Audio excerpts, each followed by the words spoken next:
Second now. Howdy doody, ladies and gents. Aloha! Welcome back. It is I, Achaidh, and I will be going over glorious Reichland today. Doink. There we go. We're going to be going over and creating a sort of a map of the barony system. So we're basically going to be filling out our little world. Specifically, going to be delving into Tom. And we're going to be sorting out the barony, the boundaries, etc. And kind of figuring things out. That's the plan, at least. We'll probably do a little bit of reflection as well on the previous campaign. So if you guys have questions, thoughts, feedback, there could be spoilers in this. If you haven't finished the campaign, just sort of beware. I'll try and not make anything too obvious, but at the same time, if people want to discuss what's already happened, by all means, that could be kind of fun. Now, I've got a map here by my side. You won't be able to see it necessarily, but I have a map by my side created by Andy Law, which is effectively a political map. It's on his own blog. It's a political sketch of Reichland. That's literally what it's called.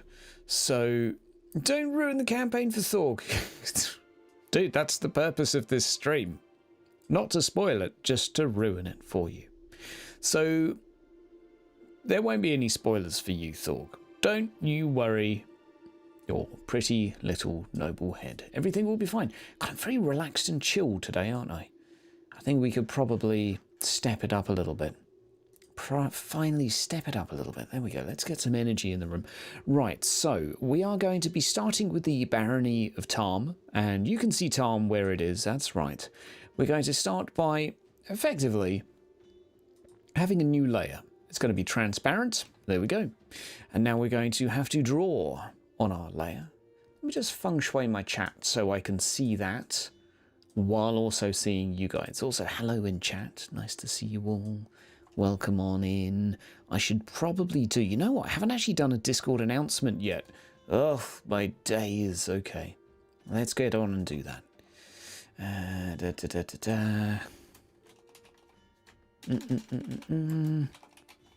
That'll help the people rock in.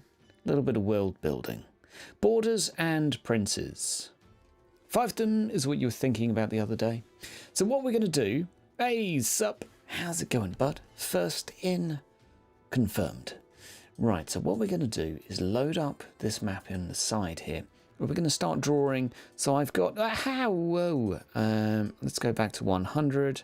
Let's just zoom in on Tom. There we go. So I've got this I can draw on. What I'm probably going to do... Hey, Philip.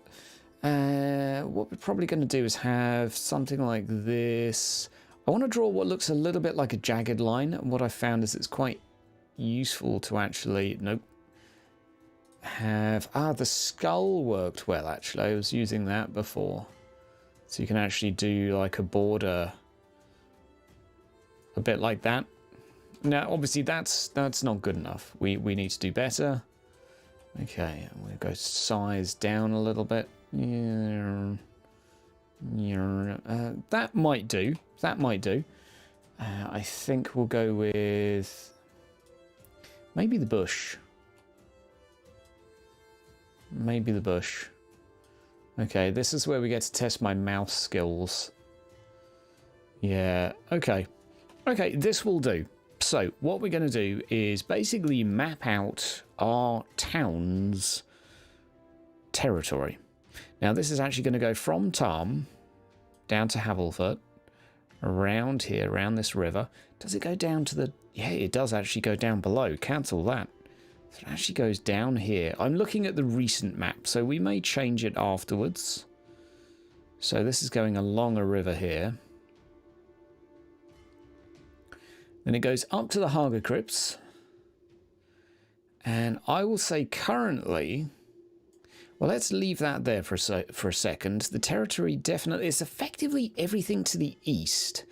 So there is a little bit of a area here that the town has access to.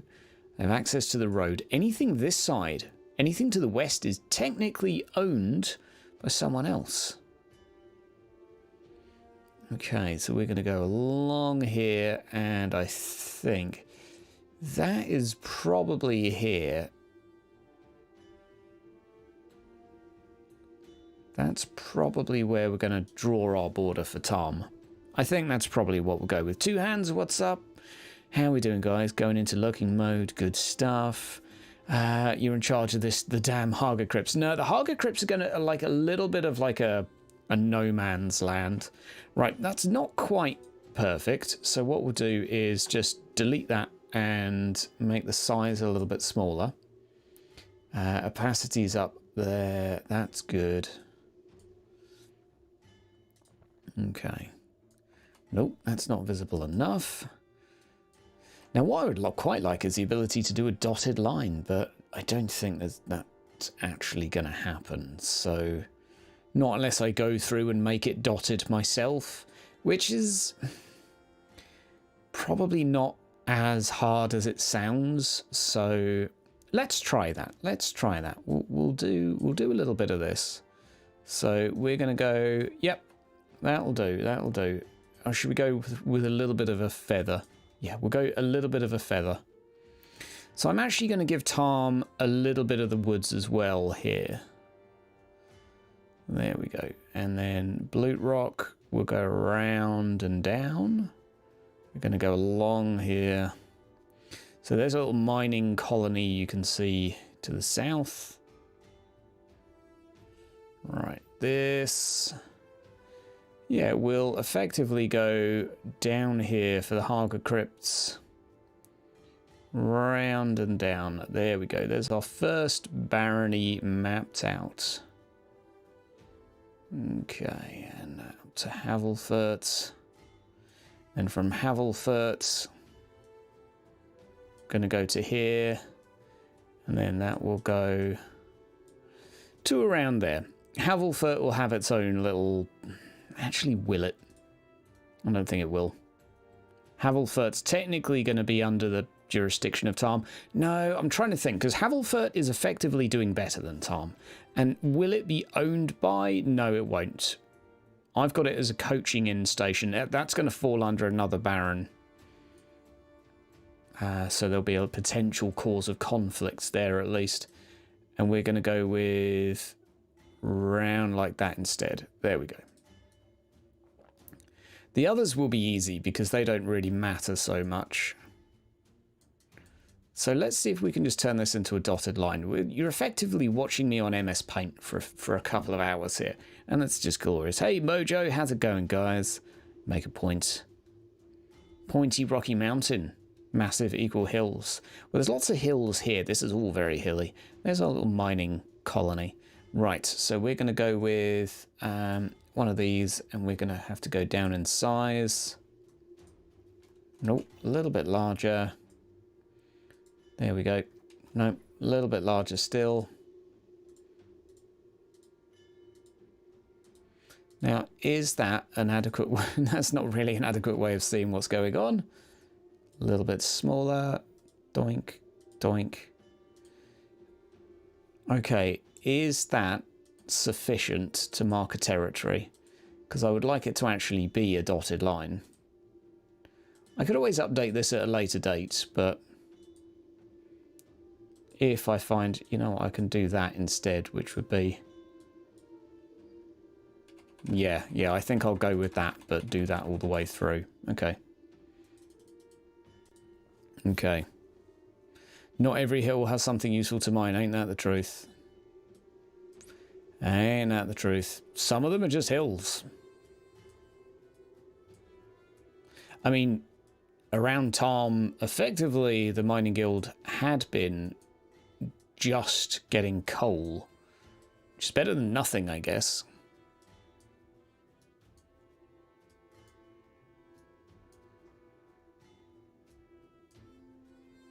There we go. There we go. Right, and this is a nice idea during this phase of world building, while I'm just colouring in yellow lines to think about the world, to think about what's around. Got the Haga crypts. Obviously, we're going to have tombs there. Will they be full of relics? Well, that's what the rumours are. You'll have adventurers going there intermittently. That's for sure.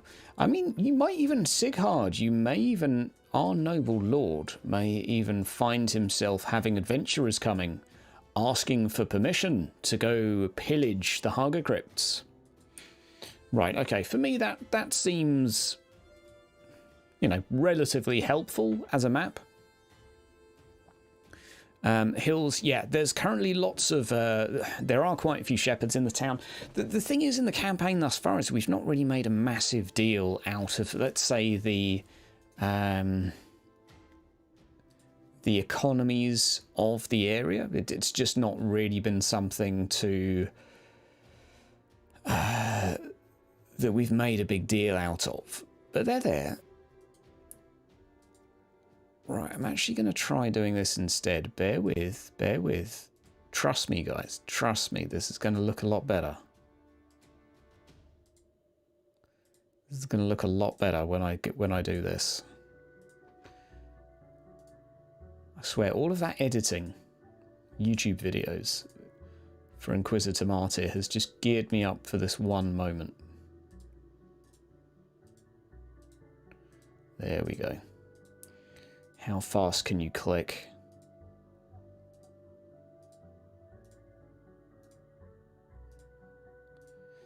Right, nearly done. Nearly done. Trust me, this is going to look good. It's yellow because yellow feels right for Tom. And then we delete this. Hey, there we go. That looks better. Right. There we go. Mountains could be owned by dwarfs. Yeah, they could be mined by dwarfs. These ones, like the iron mountains down here, or the grey mountains, sorry, they will be like heavy dwarf influence down here, so on the borders of Uberschreik. Lots and lots around here. Obviously you've got Kazakh-Asgaraz, not that far away in the grand scheme of things. Probably these won't be owned by dwarfs, but they, well, like the mining guild, they came here to do mining because they're better at it. Right, okay, so I like that. We can delete this one now. What I'm going to do is keep this map and keep them as separate layers, so that way I can come back at any point. Oh, shit. Right, pop that there, and then I'm going to actually do this properly, and I'm going to rename this Tom. Can you even rename? Oh, there we go. There you go, Tom Barony.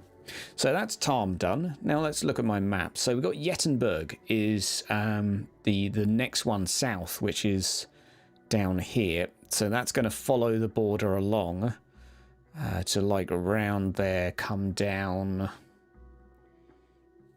cover a lot of this space, and then go along the river here. I think so anyway. Does it go along the River Tarm down south? Schwarbrand, that's the one next south. Okay, cool. So what colour should we go for Yettenberg? Purple is what they've gone with in the thing, so we'll go for purple. This will be to do with the family colours, I guess. So maybe we can just try and do dots straight away. So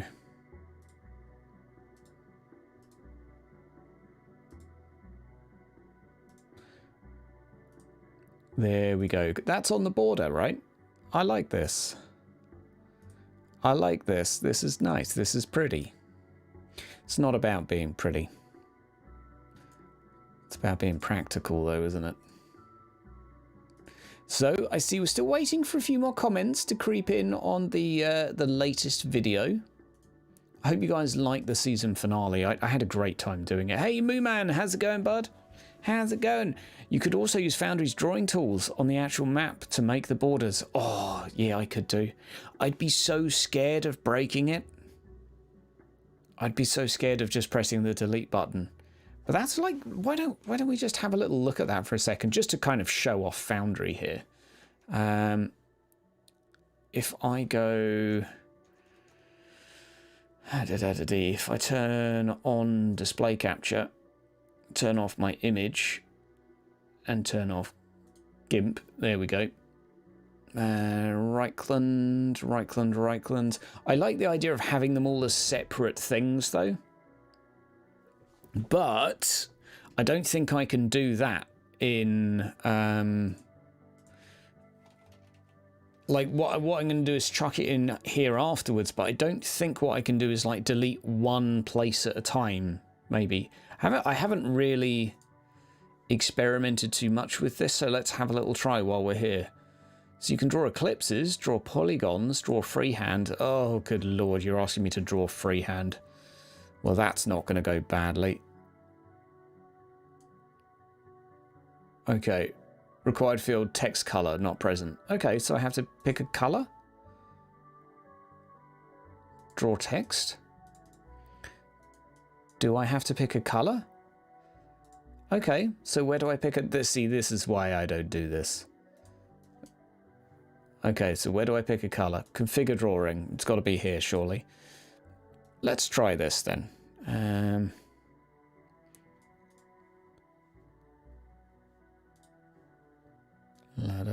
Oh, there's my text box. Okay, still no text box. Nope, so we're off to a great start. Ah, it's all good. Use to draw polygon.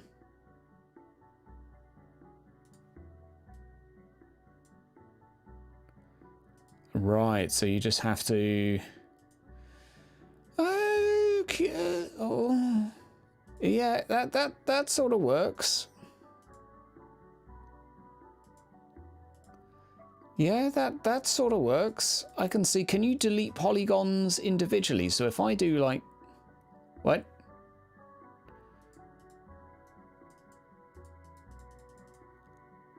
What? See, I'm already like, oh, fuck this. It's, Oh, you can only have, what, like 5 sides? I think you're limited on how many sides you can have.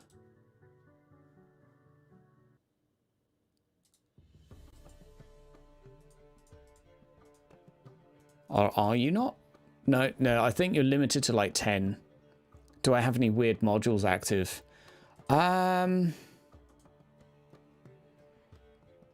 Dice are so nice. Foundry community tables, GM toolkit. Core content, Rough Nights, Hard Days, and starter set. Furnace module. Maybe I'm clicking too fast. All modules, active modules. There we go. I did have the furnace one, but that's all of mine currently. Maybe it's the GM toolkit? I could probably get rid of that.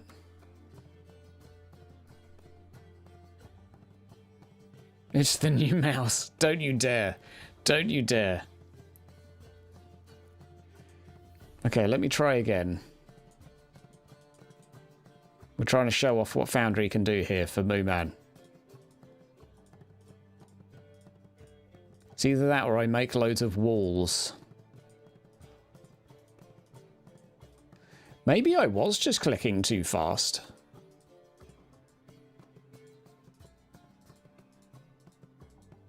Yeah, honestly, maybe I was just clicking too fast.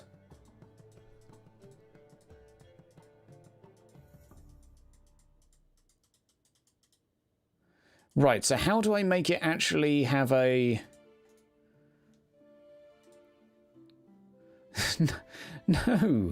No, not there. Oh, good lord. So yeah, I'm done on this already. I'm freaking done. No, I just want to go basic, select tokens and stuff. There we go. Drawing tools. Yeah, this is... Oh dear. Double click to finish, but it will throw an error. Right, I'm just going to go back to using GIMP in a sec. I'm sure there's a way to fix this, but I don't want to troubleshoot on stream too much. But it's clearly something's errored and bugged here. Yep. Okay, it's not happy. Moonman can give me a tutorial. I can jump you on chat if you like. As it goes currently, this just seems... Yeah, so I've got error messages and all sorts right now.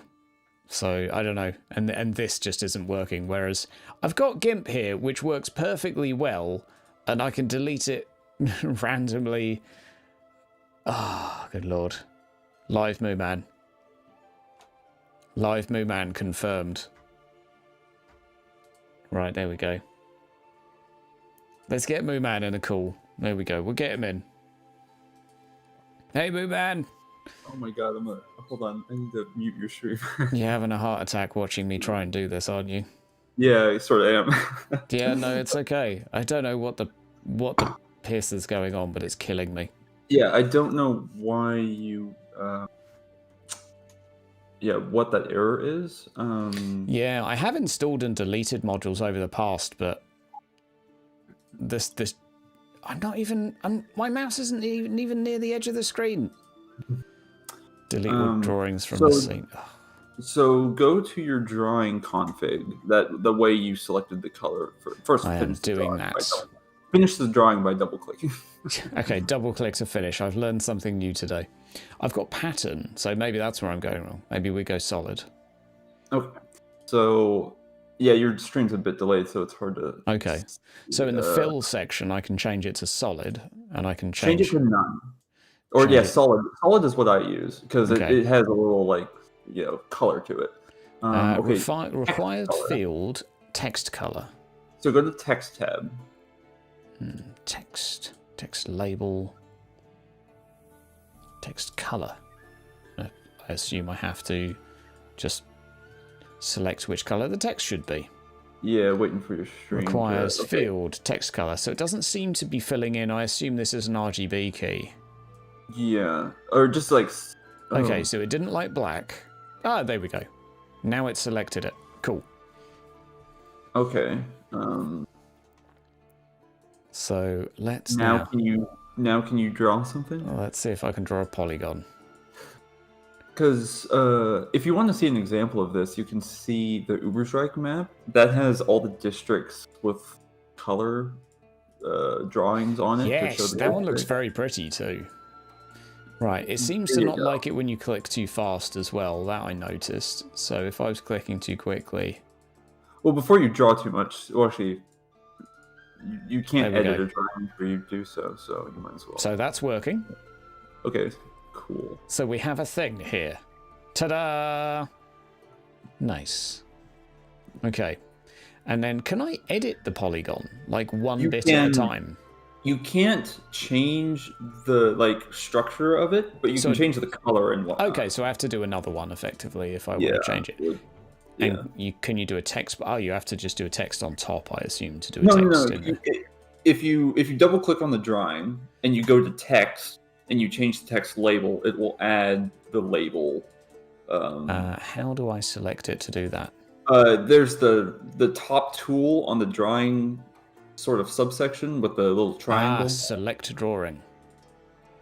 Right. And if you double click the text drawing in here, change the text label, and it should work. Hey, there we go. That's marvelous, and I can change it to cool fonts as well. Yeah, the Warhammer font should be there. Which one was the Warhammer one? Castellan Antique. Antique. Ah, there we go. Doink. And of course, what I'd recommend is going to the fill and changing the opacity maybe way down so it has a tint of yellow, but not too much. I like this. Okay. Can you change the opacity of the text and the fill separately? Yes, there's the fill opacity and the text opacity. Right. So this stream's turned into a tutorial for drawing boxes instead, but this is good. We can get our. I'll probably restart my stream in a second and just start it here. But this all makes sense. Okay, cool. Can I move the name label within here, or is it? No, you would. Yeah, you'd have to use a text, like the text tool. Yeah, just do the text tool on top of it. I mean, that's not exactly hard work, but cool. And I can just, I assume, delete that if I don't want it. Awesome sauce. And if you don't want to move it around, you can right-click the drawing and click lock, so it doesn't accidentally get moved around. Right. Does that prevent me deleting it as well? Yeah, I think so. Let's You might try. want to test that out before on something else before. I can still delete it, but I can Control Z to bring it back. Okay, well that's good to know. And now I can do my stream on here instead, which is going to be a lot better for bells and whistles. Cool. Well, cool. Well, thank you very much, bud. Also, shout out to everyone in chat who should be shouting out to you rather for making all of this, because it's pretty cool. Well, making the stuff that works in this. I know you didn't make Foundry, but yeah, still happy to help. When's the next Doodah coming out? When's the next Doodah? Death on the Reich is such a huge module that every day I work at it, it doesn't seem to be getting any closer. Yeah. So I was looking at the vehicle tab, and I was like, oh, that's pretty cool. And I was wondering if I can use a vehicle to effectively resemble a town and have various trade skills or roles attached to it. I was wondering if that might be something. Yeah. Possibly. I mean, it's not geared towards that, but... I'll bodge anything to make it work. It's either that or I make a character sheet, but... It depends on what you want to do with that, but yeah, you can probably cobble something up together. Effectively, the reasons I think it worked is it looked like you could have some skills attached to it, so you can put some skills in there. You can assign roles, yep. So like a captain that has a navigation sort of skill. Are they predefined, the roles? No, there's a way to you select the role label, or like the test label, which it could be like piloting the boat, and the skill you can define as navigation. Right, okay. So you can have a bunch of different skills effectively in there. Yeah. Okay. Because what I'm thinking of having is each town to have effectively a bunch of skills, and every now and again we'll roll for Tom every week, but some of the others we can roll just to see how industries are doing related to a particular skill test. But also we can have population and encumbrance in terms of how much of a resource they have in stock. And a few of the other sort of more nitty-gritty things, but that's pretty cool. Yeah, shops might be a bit, kludgy, but it can work. They have an inventory. Yeah, well, it's either that or I do a character sheet, but the vehicles seem to better reflect it. Yeah, possibly. Because it doesn't ask you for like fellowship and all of the other stats, which obviously aren't quite relevant for a town, but could be because who knows? Well, thank you very much, buddy. I'm going to crack on with this then and have a good one. Figure out a barony, and I'm not going to use GIMP like a complete noob. So I'm going to edit my stream and we'll start here after a visit from Moo Man. But have a good one. Part one's been... I should probably get you in for more tutorial stuff just to basically teach me. I'd be sure if you're ever having trouble with something, just... Every day. all day, every day. Did you catch the final session? I didn't. I watched it afterwards. I watched some of it afterwards, but I've just been. I pulled out some bells and whistles for it, so it looked really cool from what I saw. I saw like a bunch of minotaurs fighting. Yeah. From Cordu. We put in some work on Total War, and shout out to Doc Dewey for making a mod so I can green screen units out of Total War into my own maps, which is neat and not that hard to do actually. Nice. Right. So it looked awesome. Have a great time, bud. Thanks a lot for the help. Of course. See you. Right, ladies and gentlemen, the stream will go on. My name is Achaidh, and we are here. God fucking damn it.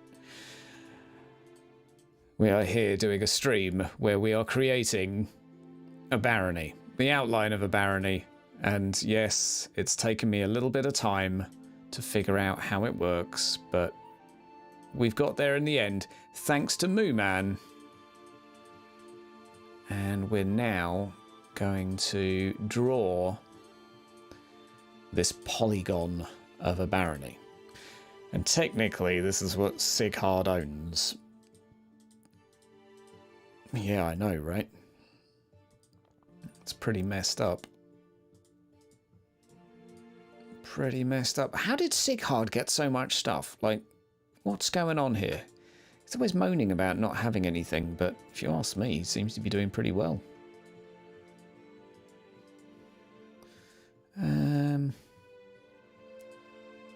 Right, there we go. We're going to have some of the Harger crypts. Going to Havelfurt. Are we level with Havelfurt with this? No, just below. So we're going to go to here, actually. Wow. God. That lucky noble. I'm looking at population as well, and the population of Tom is not actually listed anywhere. The only thing that's written about Tom is that it has a bakery. That's it. That is the only thing that's known about Tom. So what I'm going to say to you, Seighard, O Lord of Tom, is that if your bakery should fall, so does your town. Right, there we go. There is Tom. Barony of Tom? Or Tom Barony? Who knows? How's it going, TNA? How are we doing, guys and girls? How's it going? What's up, Doc? Right, so what we're going to do here is now we can select this, and I can go fill, and I can turn that down just a tad, and there we go. I can even go down just a tad more. Doink, doink. There we go. And can I hide all shapes at once? No, I can't, but that's absolutely fine. We'll go down one more. Right, there we go. So the Tarn Barony, what do we have going on in the Tarn Barony? This is his patch of land. We have the forest over here. In terms of where the ring is, we'll say it's round about there. So into the woods, round about there-ish. That's where his ring is. The other Darkstone ring will be up here. Beware the stones. Havelfurt down south, that's going to be its own like mini barony. We're going to have the mining colony here. This is where they were. Little, just, I don't know, shed out there. Fishing guild here. They're dead. They were kind of fishing up and down here and along here. Now they're dead. They can come back. Obviously, we have Harger Cribs here. Hashtag undead. And some unexplored places over here where the miners couldn't get to. Because hashtag greenskins, and also down here and around there. So the mining colony basically didn't go any further than this. Okay, so we're getting somewhere now. Noble OP. Should we have a vote? What are we having a vote on? I don't know. Let's vote on everything. Right, let's do the Barony of Yettenberg now, and we'll have a look at that. So we're going to now draw another polygon. I do my settings for my polygon, and I will go for a purple. Configure. See, I can change the colour afterwards if it doesn't please me. Right, there we go, and we can make sure that it matches up, because if it doesn't match up, it's gonna trigger me. It's got to match up properly, right? Oh, this is like a clicking simulator. I hate it. Stupid fat hobbitses. Oh, okay. I can do that to move it along. Okay, so that's going to go to here.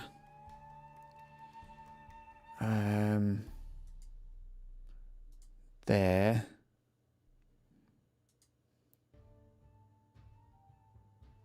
Yep, that'll do. Yeah, we'll do that, just because I like the way it covers that mountain. Right, and Yettenberg goes all the way down to, I'm just looking at this province, so it goes down to, what, here? Yeah, it goes down to the river that goes to the east. I'm looking at a second map on my other screen, by the way. So, I think it doesn't go all the way to Schwaberwald. It's about halfway, so it goes round about there. Okay. Right, there we go. So this little settlement here is going to need a name. Right, there we go. Oh, there's a bridge there. I like that. I like all the inspiration you get from looking at maps like this. Like, honestly, this is where world building is at. Taking inspiration from maps.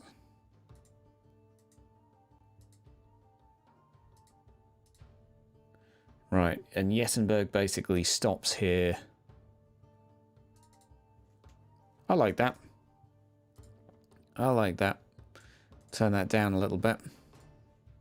We'll come up with lord names afterwards, but there we go. We've got 2 provinces. Look at that. Seighard basically owns half of Reichland. Good lord. Good lord, buddy. Okay, so Jettenberg. Let's have a little think about Jettenberg. Hills over to the right. They might actually have a more successful mining operation going on. There are some flat lands here. Probably a farm, I would say. Probably a farm. It's small, flat and open. I mean, it could be like a little mining colony as well. Looks like there's a tower there too, so probably just a lone tower guarding the river. Jettenberg, anything else going on? Not much else in Jettenberg. And there's basically nothing to say what happens in Jettenberg. I will say primarily logs. I do actually have, if I alt-tab here, I did have open the thing that tells me... We'll do that in another stream. There is one of the supplements which I think is Death on the Reich. The Companion, which effectively helps you figure out what town exports and does what.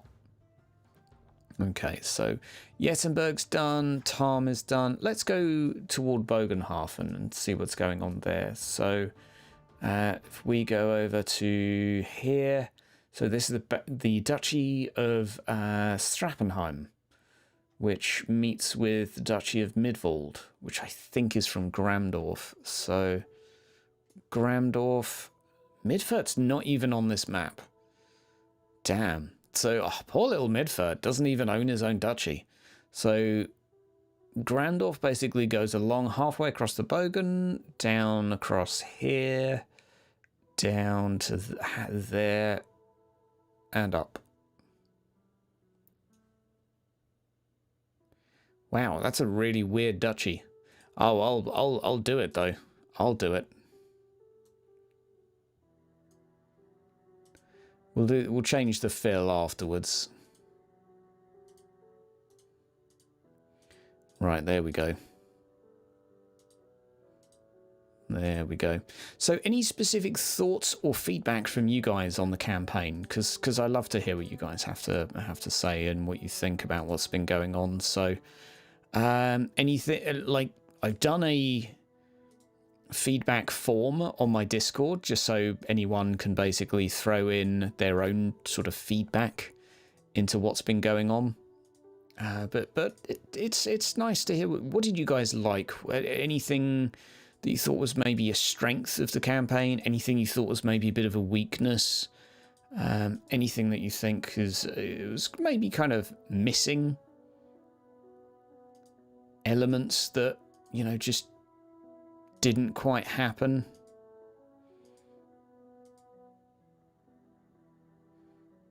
Right.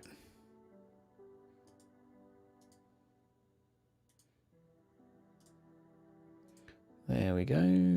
There we go. There we go. There we go. Blue Rock's not really going to have much of a barony. Yeah, Blue Rock's just going to be a marketing town, so...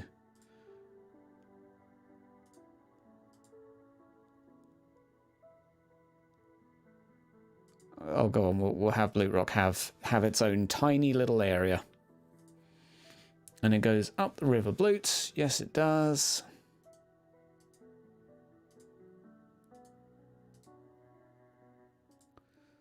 There we go. There we go, there we go, there we go, there we go.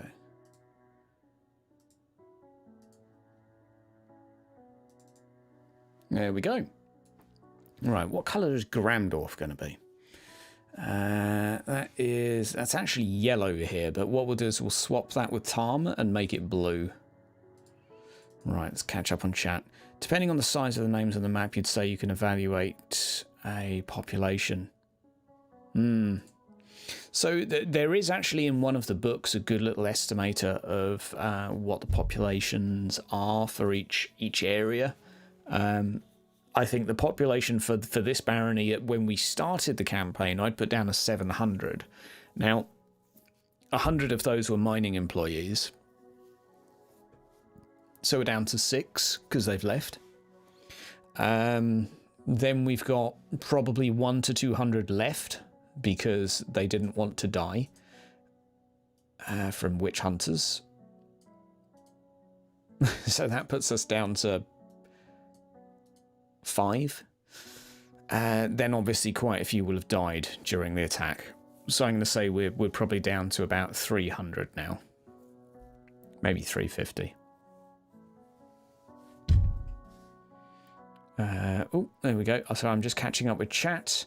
For some reason, it hadn't scrolled all the way down. Have we heard about Russia? Tom's fate decided by a bakery. Yes. Sorry, chat is way behind. I'm just getting all of your messages through. It could be ruins of a former settlement, which explains why Havelfurt is so small compared to Tom, while having the same amount of land. Yettenberg should have a smaller border.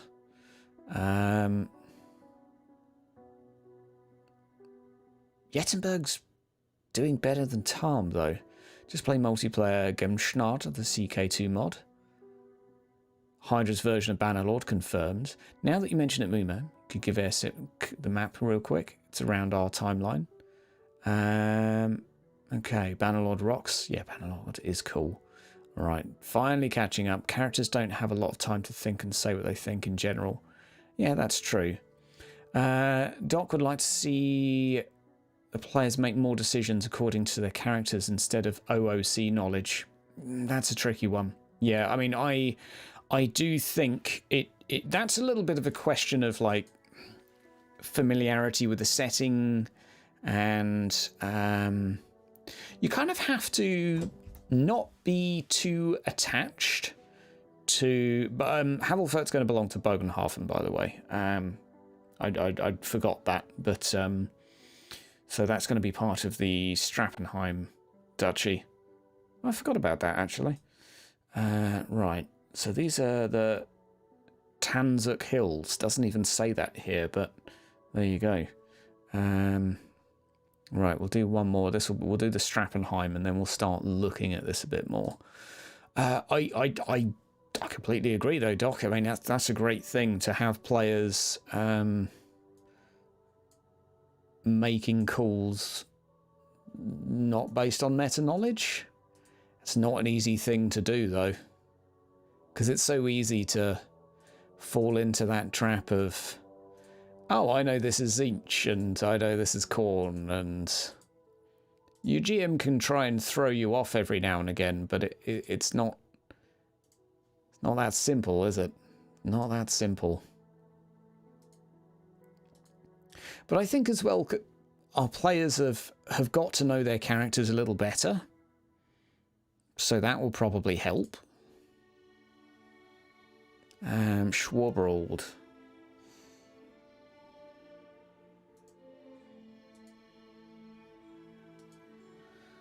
Okay. And I think, yeah, this road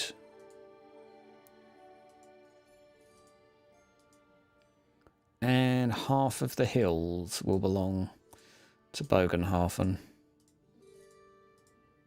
So literally going to cut them in half, and then it's going to go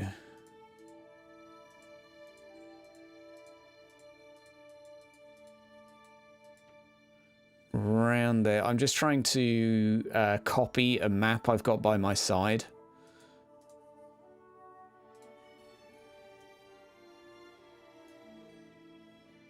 Right. Castle Groenberg is owned by this duchy, so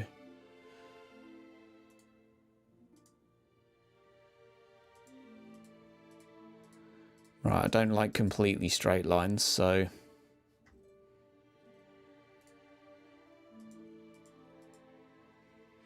and is this Trousson in the doodah? No, it's not.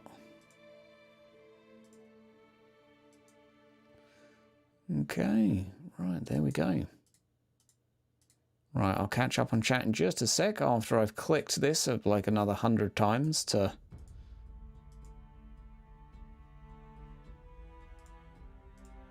There we go, there we go, there we go. I mean, I will admit, though, that the campaign sessions are quite rushed. So I know a couple of folk that there's been sort of comments that we don't cover a lot of travel time, we don't cover a lot of personal RP. I'm aware of the downsides of what we're running, but it's primarily because we have different players every week, and every session needs to cover one entire, not only day, but objective. So it's designed in a way that every session is effectively like a mini one-shot, which definitely has its drawbacks. Do I prefer this style? I think I personally do. I don't think it's perfect. It has its drawbacks, but I do like it.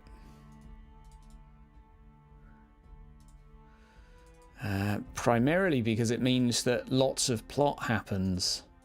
If we'd done lots of personal RP, I don't think we would have got much in the way of plot done. The guys would still be on like their first chapter of figuring out shit. God knows where they'd be, but they'd be on like session 3 probably. There's role players and there's role players. Yeah, we've got different players too. We've got different styles, we've got different preferences. Some players like the combat, some players don't like the combat. So we need to go up to Blute Rock here and we need to sort this barony out.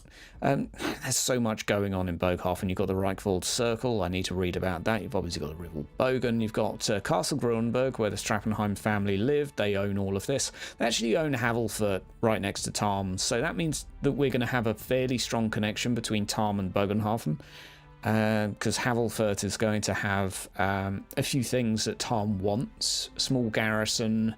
It's going to have some coaching inns that are doing particularly well because they take the majority of the traffic going north. And Blute Rock does as well. Everyone basically just avoids Tom because it's poo. Blute Rock doesn't technically have a barony. There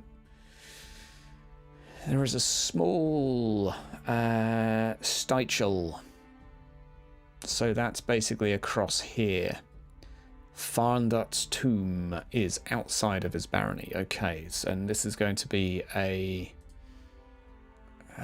I'm not going to do all of the baronies today, but I think this will still be of some use. Just because we didn't live everything in game doesn't mean you didn't exist in isolation before the campaign started. Well, that's true. You, the characters, grew up in this universe. You should know the stories told that trolls are flammable. The witch hunters usually dicks. Are trolls flammable, though? Like, is that canon? I don't know. And would you have been told that as a child? Or would you just have been told... Like that seems to me more like... You would be told... Put it this way, when you're told stories about things as a kid now, about, let's say about dragons, are you told how to kill a dragon or just that you have to slay a dragon? Now, there might be stories about certain individuals that slew one with a sword or one set one on fire, but it wouldn't necessarily be like a recipe book of how to kill said monster. That would be my view, at least.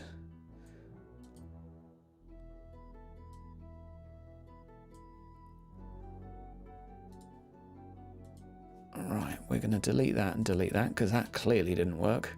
Ah, was I not on draw polygon? That's my thinking, at least, is that you might have an inkling on some stuff, but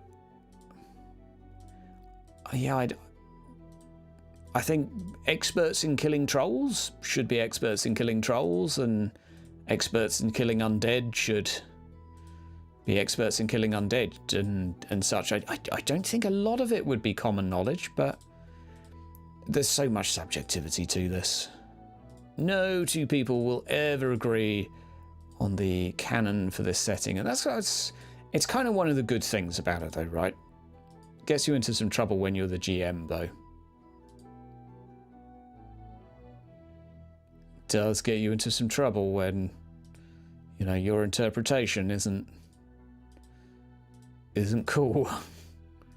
But generally we're doing a-okay for that. No dramas yet. Just a lot of whining from my noble, right? Keeps complaining he doesn't have enough money. I joke. Do I? Do I really? Phil.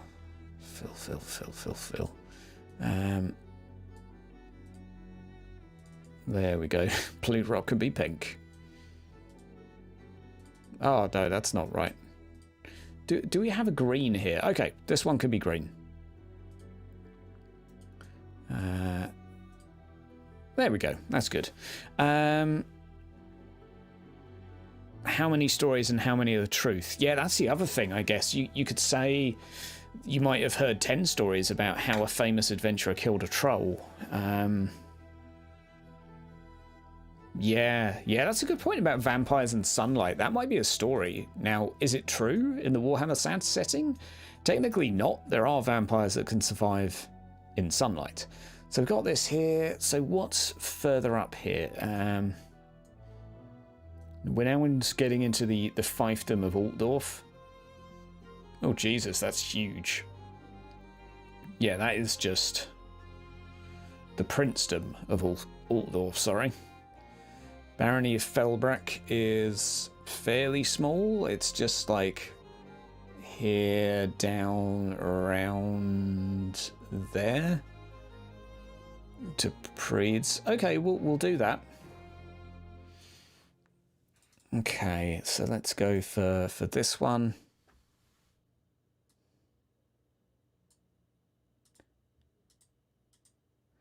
Sorry, I'm not looking at chat as much as I should because I'm so busy clicking stuff, right?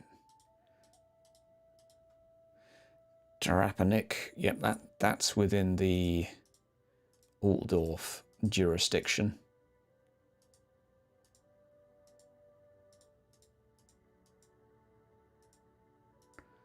Right.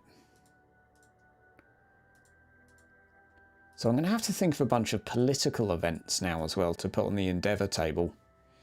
But I think that could be kind of cool. What I'll probably do is play a load of Total War Warhammer and just get a load of inspiration from there. Or maybe even there's a list somewhere of all of the things. Yeah, exactly. Well, there is like lore, wildlife and things like that. How's it going, Mark? F you, Mark. Rival houses. So we're basically doing a little map of baronies. So I'm just going to fill in this area to the right here, and then we're going to start having a little look into each one, what might be going on in them, discuss through some ideas that we've got. That's kind of my thinking, at least. Right. So we're going to go for what's the one under here over by Grunberg. Grunberg. The Haga Crypts. Grunberg's a pretty big one, actually. So it goes from Grunberg itself. Okay, so it's basically to go up as high as Preeds. Babenborn is near the limit. Castle Reich, so that's the limit here. It's got Buck's Head, so it goes up there, along there, all the way up to underneath Drakennick. Okay, let's just start drawing stuff and see what happens.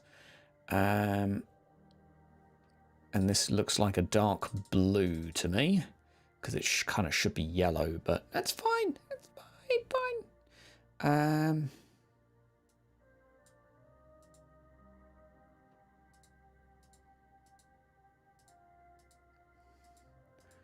Right. Is that, are we looking all right there? I think we're looking all right there.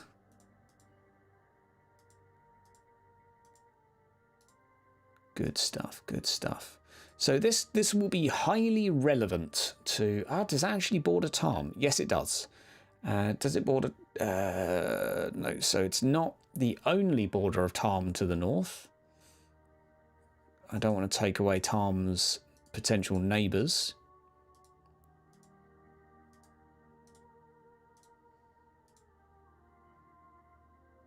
Right. Ah, you can right click to remove one. Oh, you saucy minx. Okay.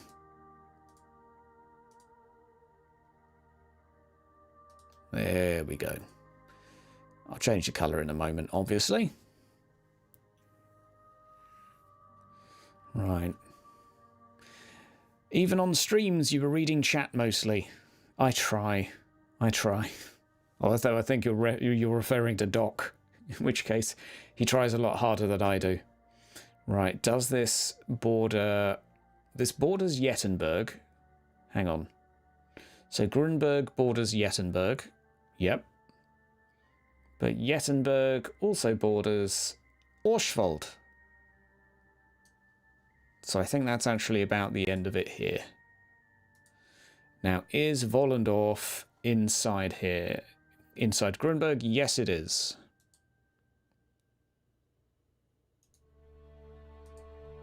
Yes, it is. I mean, the thing is none of this shit really matters. This is just for some of the people out there. Oh, there's Mackendorf. Is Mackendorf inside? No, it's not. Mackendorf is the limit, so that's kind of where we're headed.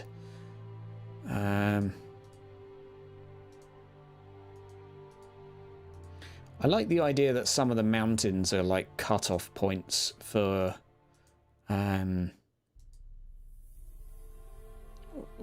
territories, you know? I think that's... it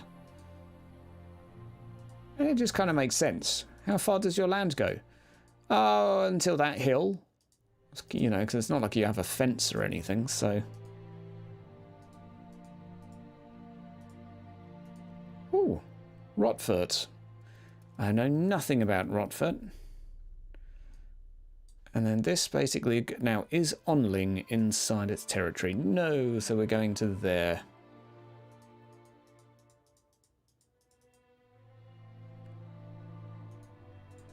No, having done all of that, I need to add some more points to it. I didn't mean to double click, you son of a bitch. If you grow your border, it's at the expense of someone else. So yes, you can, but you might be declaring war on someone else. So it is possible. Drawing, select. God fucking damn it.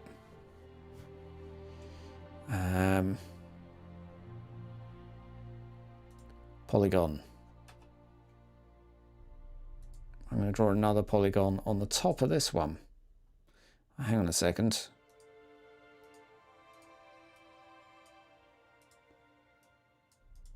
There we go.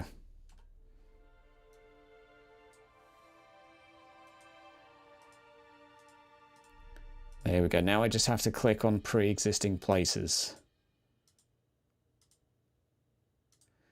I can do this. I can do this. It's harder than it looks. Oh, this straight line here is triggering me. I don't like it.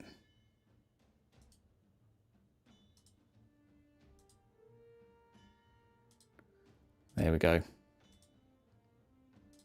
There we go. The focus of this bit of the campaign is not necessarily going to be on purely political events, but I want to start throwing it in. I want to start having some of that in the actual setting. And as well as that, I think for two of our classes, because we have an envoy as well now. I'm sorry, I assume Snow doesn't mind me sharing that. We have two political classes, so was Onling in? Onling is not within.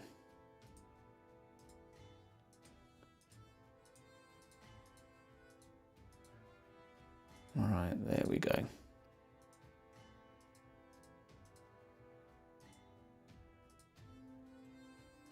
Doink, doink, doink.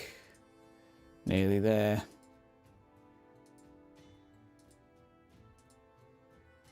There we go. We're nearly there, guys. Another barony done. And then I want to have a think about this one, because this is a big one.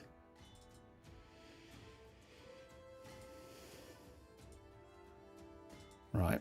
So I can go drawing, select, hide that one, and then select, delete that one, and then I can just move this one, move it back there.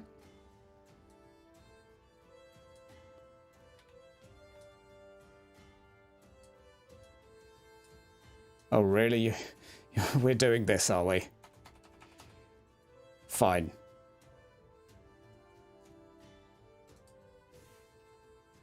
There we go. Right, fill. That will be a blue colour. There we go. Right, there we go. We're getting there. This looks pretty good as well. Right, okay, I'm going to get a beer. Then what I'm going to do is we're just going to sit here and chat for a little bit. And then we'll talk about the areas, talk about some ideas maybe. I want to talk about the campaign a little bit too. Just chat a little bit, really. Right. Back in a mo, just going to get a beer.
Alright, the dudes. I've only got one beer left. Still. Should have drank like a fish last night. Okay. Right. You're the Lord of Tom. Your little vassal in Jettenberg isn't doing the damn mountains. What you want of mine, dear? How about you give us a lease on the land? Something like that.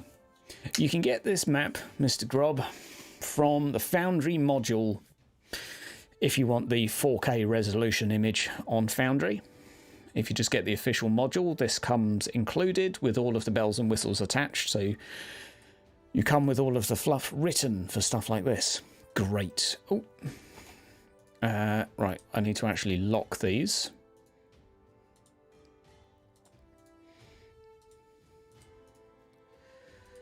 Because I can edit them at a later date, which is neat.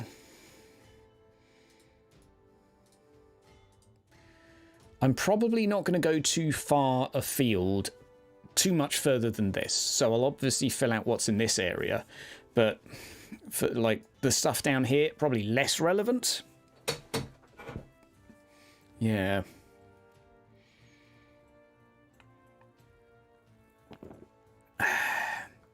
So, what have I missed while I've been absent? How is everyone diddling? How's Twitch as well? Is Twitch still alive? Twitch doing good? Princedom of Onreich.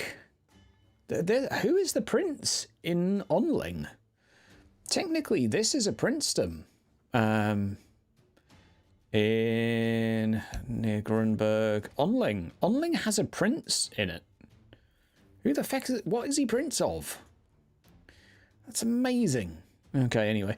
All of this basically just belongs to Altdorf. As far as I can tell. There's one more duchy just above Grunberg. So, Grunberg being the feckin' massive one here.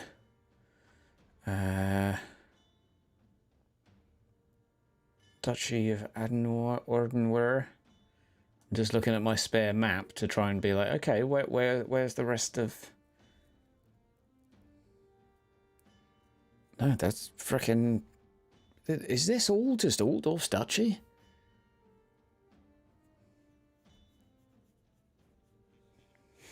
Send the Slayer and the Blacksmith to clear out the northern mountains of Greenskins. Sure. You will then need a new Slayer and a new Blacksmith. Okay.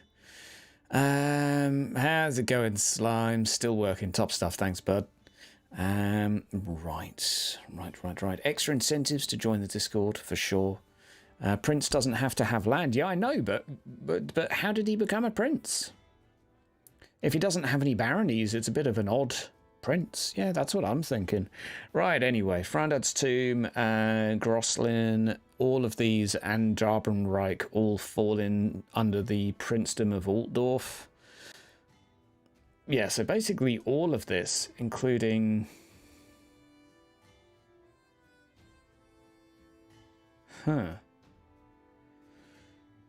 Right, so there is a small duchy here. But all of this is pretty much just Altdorf. All of this is just Altdorf. All the way up to Caroburg.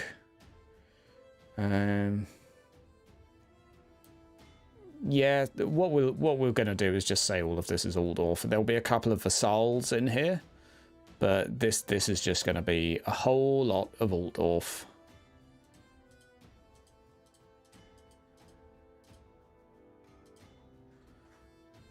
Right, let's just click this so we've got this done, because then at least the map will look relatively finished.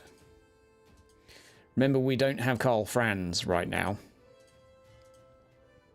We are pre-unification. Why? Because I think it's more interesting. I think the current timeline is a bit dull and dreary, personally. I like there to be no colleges of magic. Why is that? Because I hate magic. Oh dear. And I was reading a little bit about the formation of the colleges of magic today. And Teclis effectively said, you do realise that these prayers are just, you know, magic, right? And they were like, no, it's definitely from our deities. And he was like, yeah, sure. From your deities. You're not just using magic via prayers. Ergo, prayers are magic. Same bloody thing. In canon and rules.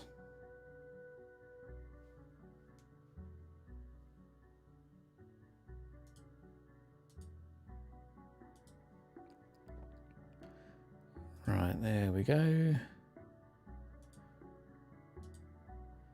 Now, have I goofed somewhere here? Ah, no, there we go.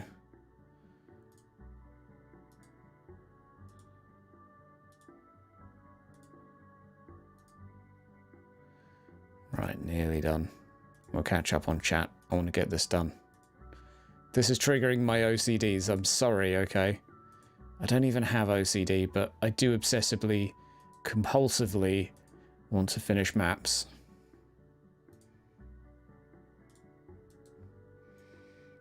Yeah, basically, Talek, you're a wizard. That's what I'm saying. That's what I'm saying. Right, but where are the Darkstone Ring? At least that's how Teclis viewed it. He was like, yeah, you're using the winds of magic, but by praying it. But he's like, it's still using magic. They're like, nope, no magic, just deities.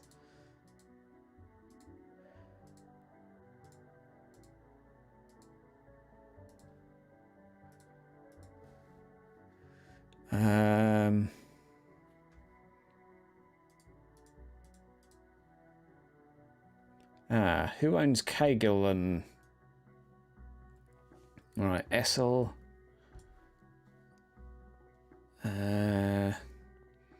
Weisbrook. Where are you, Weisbrook? I will find you. Duchy of Midland.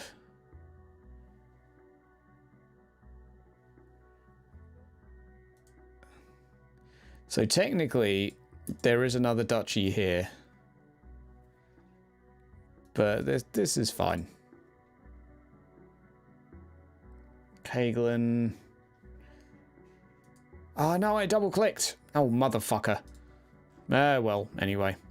That at least looks pretty good. Warhammer Magic is the best, yeah.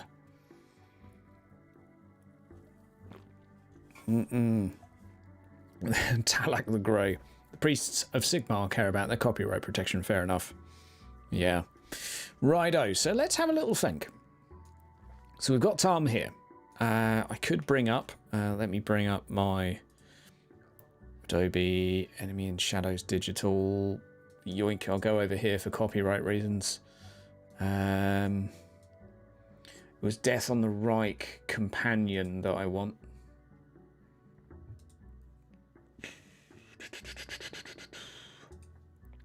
Where are you? Downloads. Is that... Ah, there we go. So, let's have a little look. I want to look at some of these towns, see what they do. So I'll show you what I'm looking at. I'm looking at something a bit like this. This is the political map, by the way, which is just great. It is really fucking good. So that's the zoomed out version. That's the zoomed in. It is really fucking good. Oh yeah, big fan. Andrew Law is amazing for his contributions. So I've bodged it a little bit, and I'll spend some time fixing it. But for now, I just need some, like Tom, Bogenhafen, whatever the fuck this, Grandorf and Jettenberg and Waldenhof are all correct. So that's fine. It's actually a fairly big duchy here. It's a fairly big plot of land. Yeah, the political map is really tasty. Really cool. So what I'm looking at is in the companion for PDF is as I'm looking at some of this. Let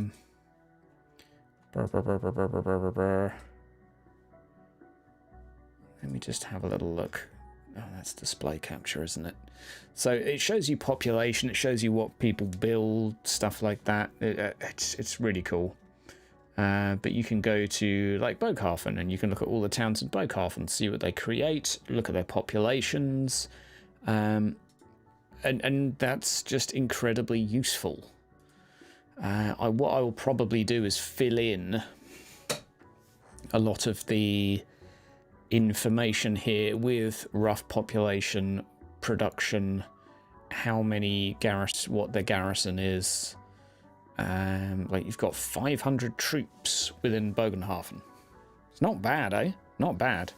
Like most of them just don't have garrisons. Is it 500 troops? It's 500 C. What does the C stand for? Let's have a look. Sipping on beer.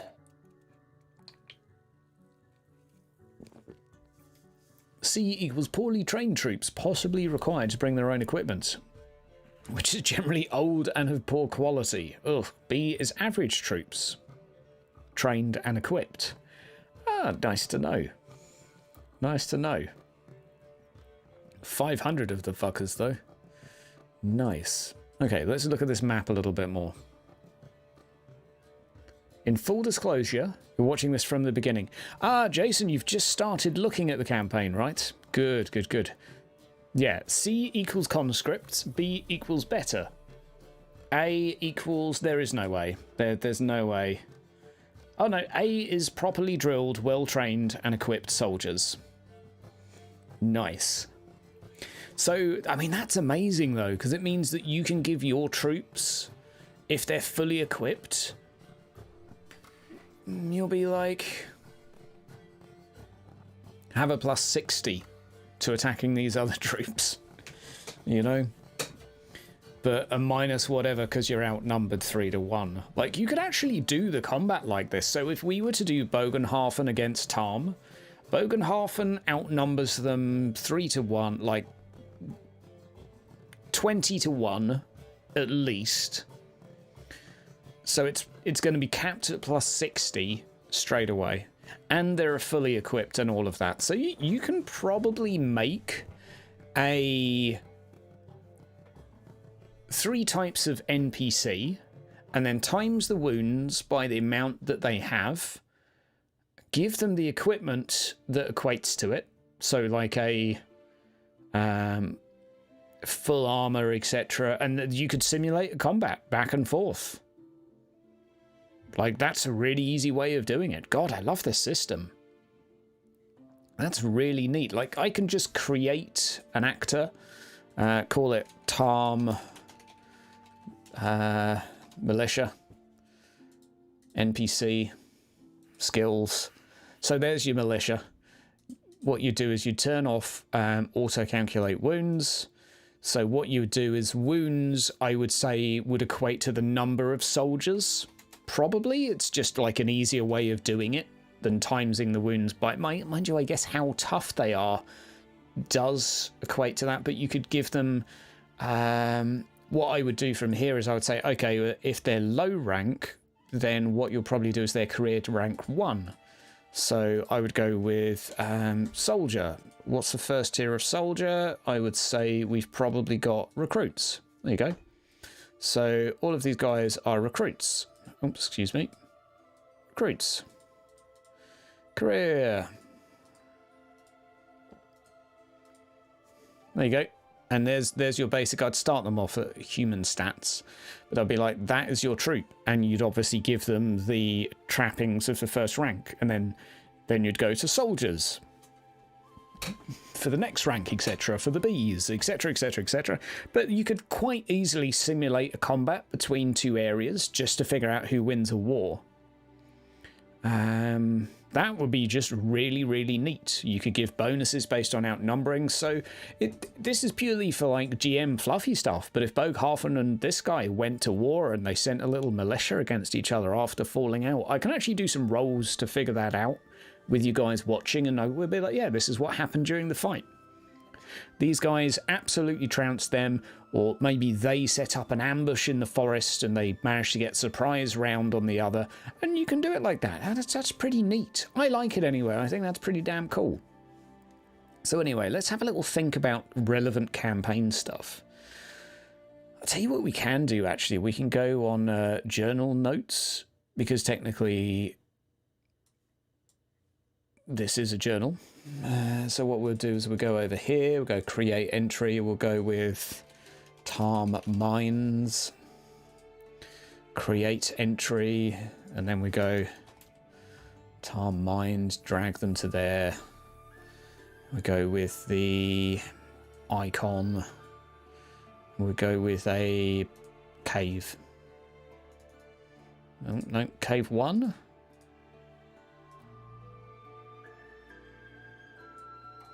Oh, look at that. Oh.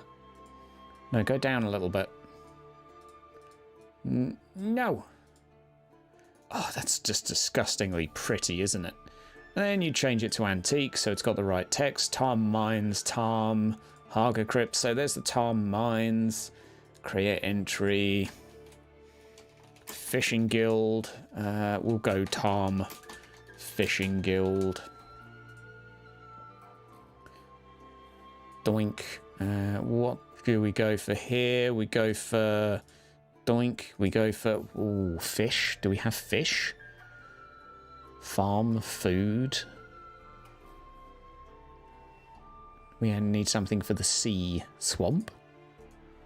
No, can't be that. Hold shift or alt to unsnap to grid. Ah, right. Okay, thank you.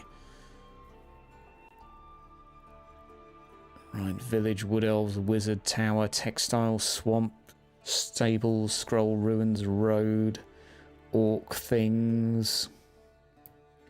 I don't think there's an obvious fish, is there? I can't see a fish. Dwarf beer. Clearly dwarf beer. Castle 3, blacksmith, beastman, herd, apothecary, marker.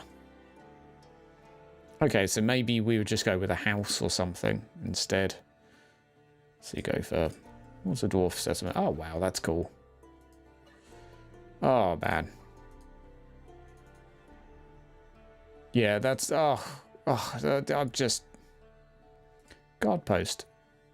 No, it's not actually a guard post. I just wanted to see what it looked like.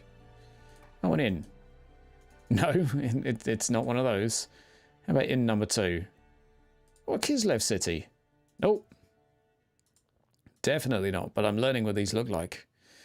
Temple, textile, tower. Village 1. There you go. That makes more sense. Let's see if control snaps it. There we go.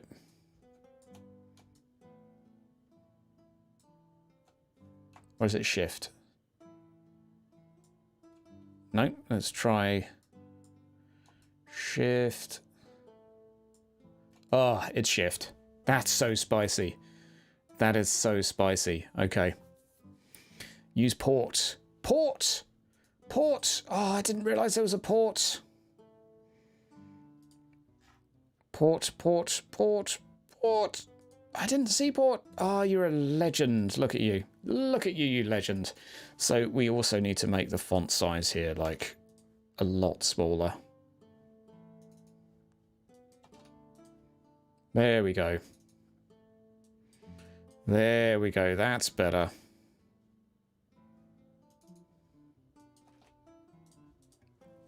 There we go. Tom Mines. Tom Fishing Guild. And that's basically, this will be the mining settlement. I wonder if you could change the defaults for this. Like, this is... oh, slime. I would never use Roll20. Never again. Never again. I'm supposed to not bash Roll20 too much, but honestly, I would only use Foundry now. I wouldn't use anything else. So we'll go for Village 2. Okay, we'll actually go for Village 1. What it'll be is like 2 or 3 buildings. There you go. There you go. Now this world is coming to life. Havelfurt is there, so what we need is a Havel. Oh, we don't have a Havelfurt. Okay. Okay, we'll put a Havelfurt here. We're going to pad these out at a later date, but antique. And this will probably have to be a... What's a blacksmith look like? Okay, well, that makes sense. Our town may have a blacksmith eventually.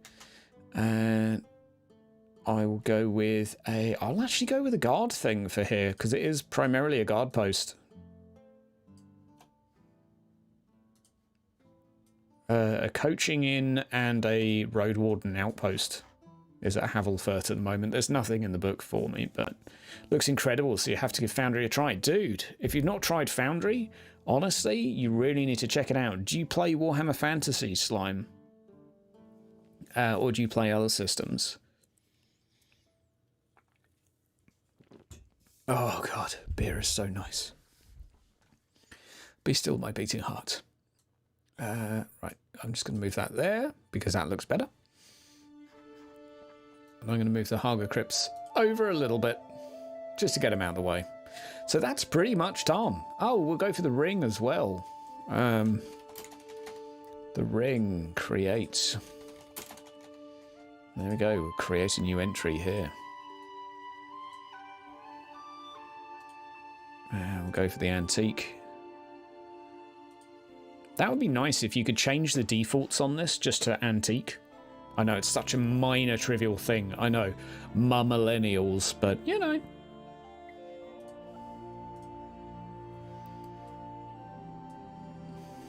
There we go.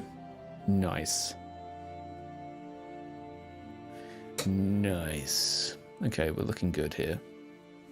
We're looking good. I feel like, I mean, this is unexplored area, but you know what we'll do is we'll just put that there. Shall we? Or shall we put a goblin fanatic there? Hey, there we go. Ah, that's just sweet. Right, hang on, there we go.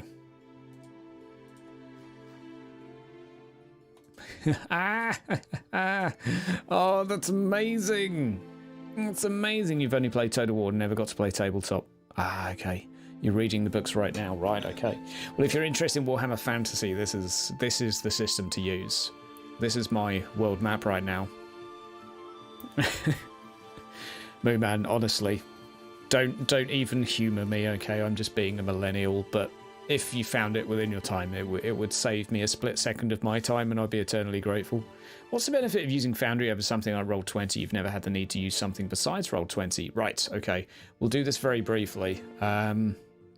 Here is the benefit in a nutshell of what I was doing in my last fight.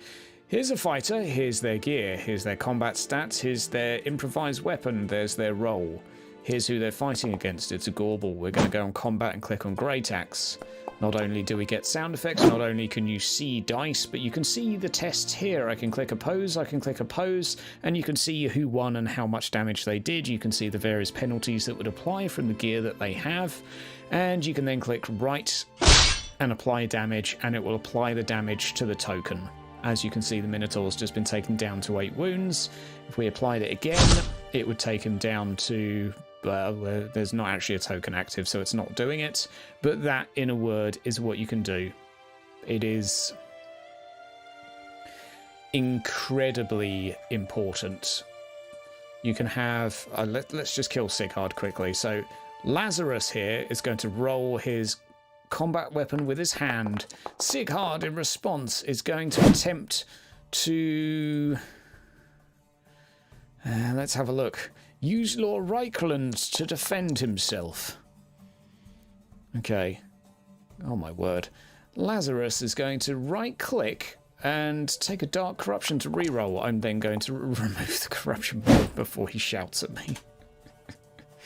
Okay, -2, that's better. We do the opposed test. There's the damage. We right-click, we apply the damage. He's got a critical. We click that, and it comes up as a bad cut. We click that, and then we can drag and drop it onto the token. And now he's got a bad cut on his character sheet. We're basically just beating him up here, but effects. There we go. Applied effects. Where's bad cut? Where is it? Trappings? Notes? Why does it not come up? It normally comes up. I've clearly done something wrong. Maybe it's because it's not my character and I shouldn't be murdering them. But basically, it's just amazing. Have your 2 wounds back, you gimp. The Minotaur won and did damage to Yeomans. Okay. Yeah, basically Slime It does it all for you. If Seighard's here and if we're looking at gear and we're like, okay, so let's look at trappings. Let's say Seighard runs into a shop. Seighard wants a bastard sword. There you go, you've got a bastard sword. What's the stats? Go down here. You can look. What's defensive do? Click on it. Look in the main chat. That's what defensive does. That's delete the sword because he might get ideas. But there's just so much that this can do. We won't do it within this stream, but it's amazing. Right, back to Reichland, back to the duchy system. Drag it to the sheet, not the token. Ah, thank you, Mooman. So Mooman made the system, so that's a round of applause for Mooman. So one thing I'm also going to do is I am actually going to have tokens like this that represent enemy hordes and their size. So what I would have is Goblin Horde or the Night Goblin Tribe. They would be there. We might have Undead here as well. Cult of Slaanesh here. Demon Lord there. Vampires. Strigani.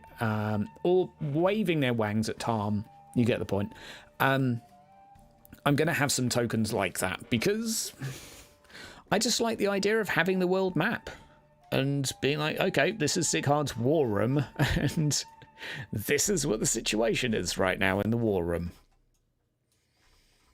And what I might actually do as well, and this is next level stuff here. And this is next level stuff, but I'm going to make the image slightly bigger for this map and see if I can then put a table around it so you can zoom out and it actually looks like everyone's sat round a table. I did this on some of my old maps. I don't think I've still got any of them on here, but I made it look like people were actually sat round a table looking. God damn, some of my maps are really sexy. Oh, okay, let's just... Oh, no, I'm on the wrong tab. Right, you thought you killed all the gorballs. Why are you so small? A baby gorball appears. There you go. Oh, so good. Anyway, right, so this is what Tom's got. Havelfoot will need to do some information on, but effectively it will be a coaching in and road warden, garrison, and gatehouse. Garrison size 25B. So 25 well-equipped soldiers, some of whom are slightly dead from the recent fight at Tom. They did come to help out during the fight. So what do we have else going on in Bogenhafen? We've got a right-fold circle. I honestly don't know what's going on there. Beware the stones. Castle Groenberg, obviously where the Lord lives. That should probably be a bit more up like that. That's going to annoy me. It's going to be difficult to keep all the placed elements aligned. Will there be a beast? Yeah, that's what I was thinking, Moo Man. What I'll have to do is then shim the map to make it go back again. But I don't know. I'll see if I can do it easily. If I can't, then where's the dwarf's bit of territory? Here. In a word. The dwarfs don't have any territory here. This is just Reichland, so the white bit needs adapting. But this is a nice way to do a little territory map. These are the baronies, so what we can start doing is writing down notes about some of the baronies. So we have Strappenheim here. So what we can do is we can do drawing tools, we can do text, and then we can do barony, lines, text, barony of Strappenheim. I'm just going to show you like how you would do this. We'll go antique, update.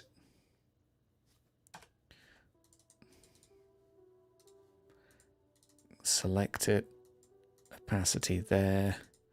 Ooh, is that bold? I don't want bold. Maybe it's just best to stick with white.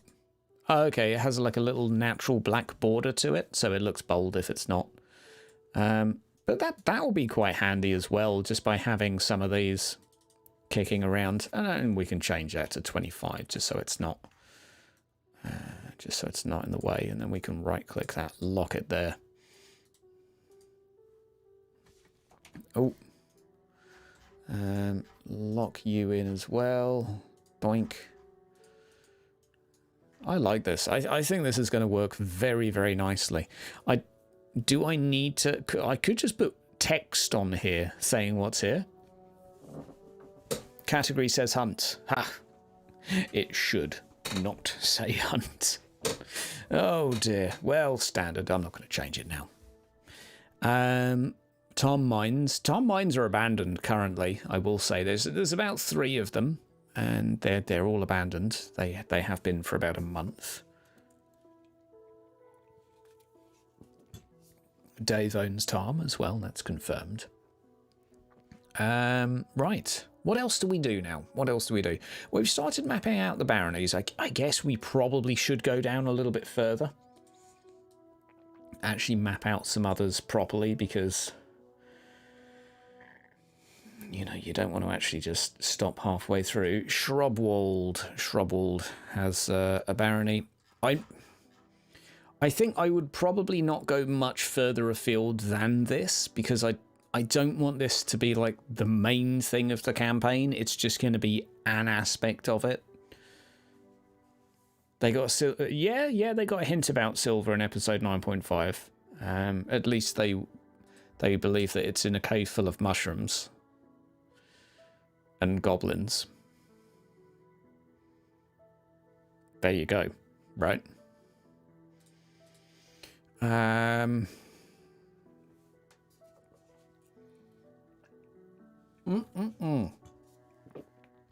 Oh, tasty, tasty, tasty, tasty. Right, we're going to go for drawing a polygon. There we go, there we go. Nope, cancel that. Ah, polygon. Fucking useless Pokemon.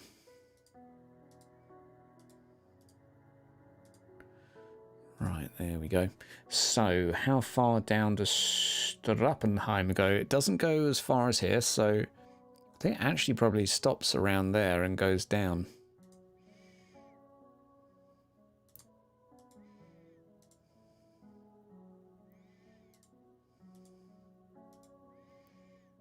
Right.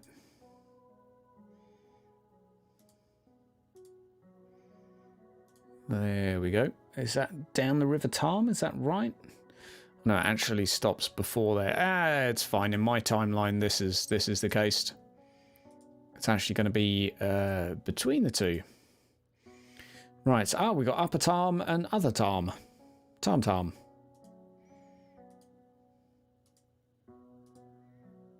Right. There we go.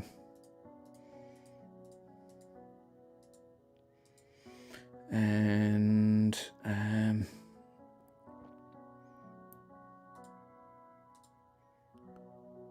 there we go. Marvellous. Schwabrold, we shall change to a better colour. We'll change to a... There we go. That ugh. Colour triggers me, but at least it's fairly obvious, right? So what's going on around Schwabrold? Not a lot by the looks of it. Is it the same cave where Lazarus got his mushrooms? I'm not saying so. I'm not saying anything. Don't ask me. I'm not confirming anything. Any thoughts about the campaign? Like, I'll probably do an actual video where I wanted to just sit down for a while and just reflect on the campaign. Like, I have lots of thoughts on it, what things I liked about it, things that I would, as a GM, like to improve at. Aspects of the setting that I think I could have done better. There's lots of stuff that I would like to tweak a little bit, just for kind of like my own. Drakenberg has its own Drakenfell. Wow, Castle Drakenfell has its own. Okay, well, we'll come back to that in a moment. Let's go to Armcheese first. That's actually quite big. That's all the way up this river to here. Okay. But yeah, any questions? Okay, I'll be honest with you. I can't spoil too much because quite a bit of the stuff from the first part of the campaign might eke over into the second, if there's like unfinished business.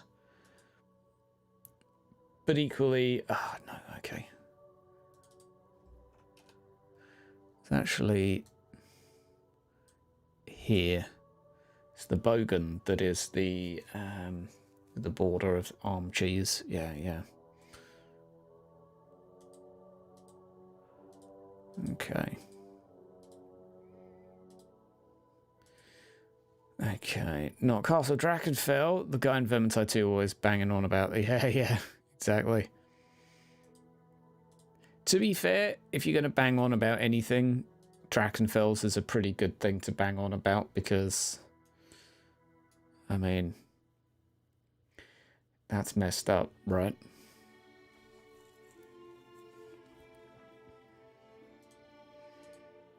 Okay. So this barony's duchy is going to be smaller than they would like because it's at the base of the hills, and you know there's clearly going to be stuff going on there that's causing them problems.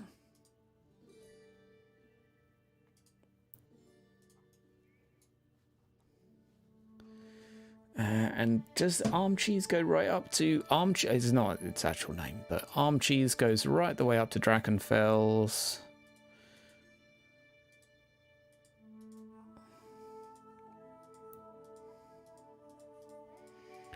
Yep.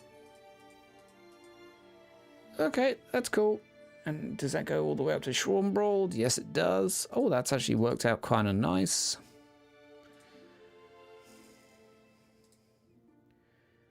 Nice. Ooh, nice, nice, nice.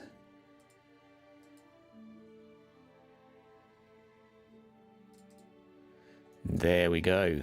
Tasty. What are we going to fill this colour with? A little bit of yellow? Ugh. It looks like arm cheese in colour. Looks like a pissy goblin green. I'll take it, though. I'll take it. It's actually where a vampire lives. Drachenfell is not so much a vampire. He's a kind of a thing. Like sort of, yes, vampire, but also he's not really, as far as I'm aware at least, he's a bit more complicated than that, but he has a lot of vampiric qualities. So yeah, a lot of it's slightly more enchanted wizard, necromancer, vampire, monster lord thing, rather than like something von Karstein schmardy blah, clearly a vampire. So it's a little bit... Oh, Bogensea. Oh, there's the Bogensea. It's a little bit more complex than that, but pretty damn similar. I mean, there's vampires everywhere. Not just there. Is there a vampire in Tom? Oh my god. That would be scary. I wouldn't put a vampire in Tom, not with our group. Oh, poor innocent little ducklings.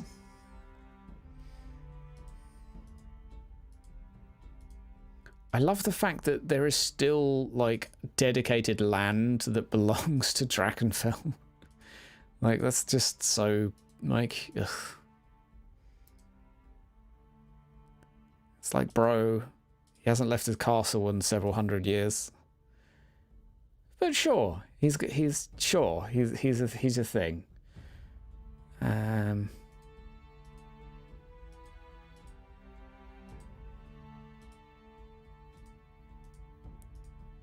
Okay.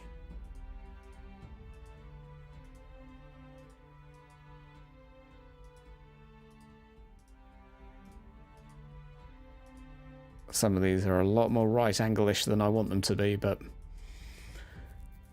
think independent, like the Barrow Legion. Yeah. I think there's a little bit more emphasis on sort of naughty wizard than... Right, that looks particularly dwarvish, so I think we won't stretch his land too much.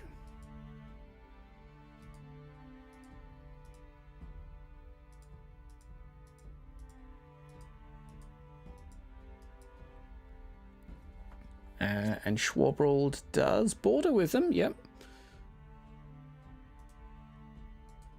Yeah, nice.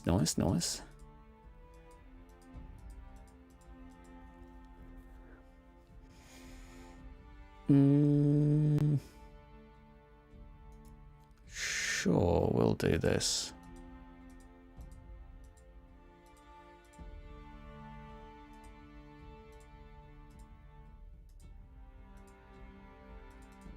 There we go. Lock that. And fill that with, what should we go for? A little bit of a blue colour.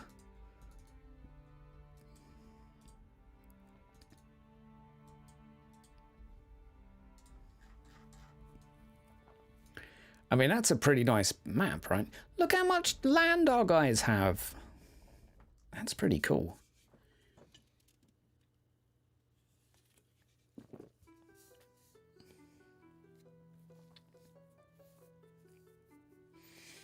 I mean, yeah, Thorg is obsessed with Gilda's Knight being a vampire. I don't know why. But, you know, it's just a thing that he thinks. Who knows? Who knows, right? Any other theories? Drachenfels is related to vampire originally. It's where Vlad von Carstein infected is caught with vampirism, but abandoned by vampires and occupied by the old necromancer. I'm unfamiliar about Manfred's history, but sounds about right. Hoppenberg. Where is Hoppenberg? Hoopberg. Hopfberg? This map is different to my one. Uberschreik. Hopberg should be here. Gramloose exists. Okay, Hopberg is here apparently. On my political map at least. Well, there you go. So right, we've got a little bit more to do. Yeah, I think that's just assumptions made, you know. Like people saying the Strigani are connected to vampires. Like, freaking racists.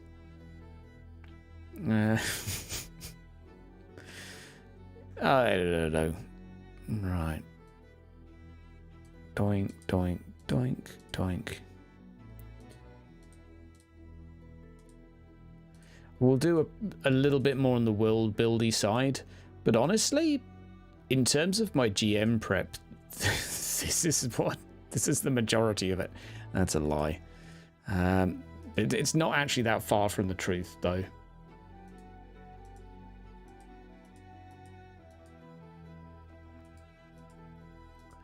I just find doing maps just gives me all the ideas I need to run something. Or at least it did last time. After that, I was quite happy to just sort of run with it. So I think we're going for like here-ish. Siderling. Yeah.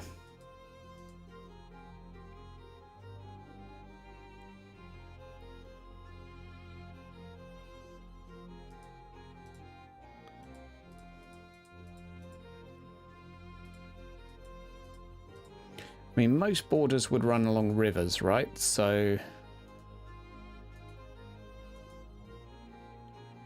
I think I should probably stick with that.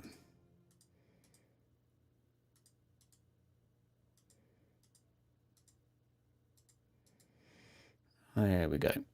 And Hopfberg. I don't even know what Hopfberg has got going on for it, but who frickin' knows? Who owns this? It's whoever lives in, well, somewhere here. A town that doesn't exist, technically.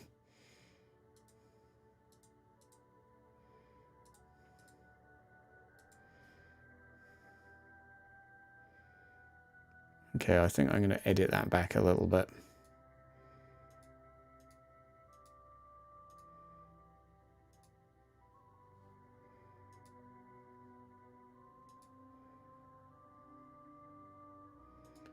Yeah, we're going to go along here, cut right across.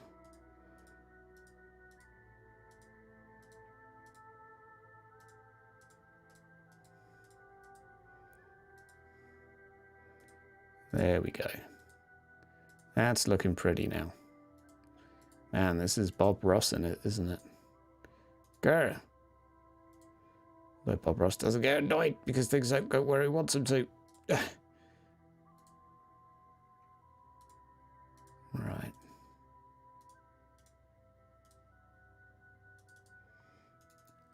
There we go. Right, what do we fill that with? Red? Sure, I mean, it's only colours to separate. It's not like it's their actual house colours or anything, so it's not bad. Hyder Ross confirmed. Happy little barons. Lots of happy accidents. Warp crystals everywhere.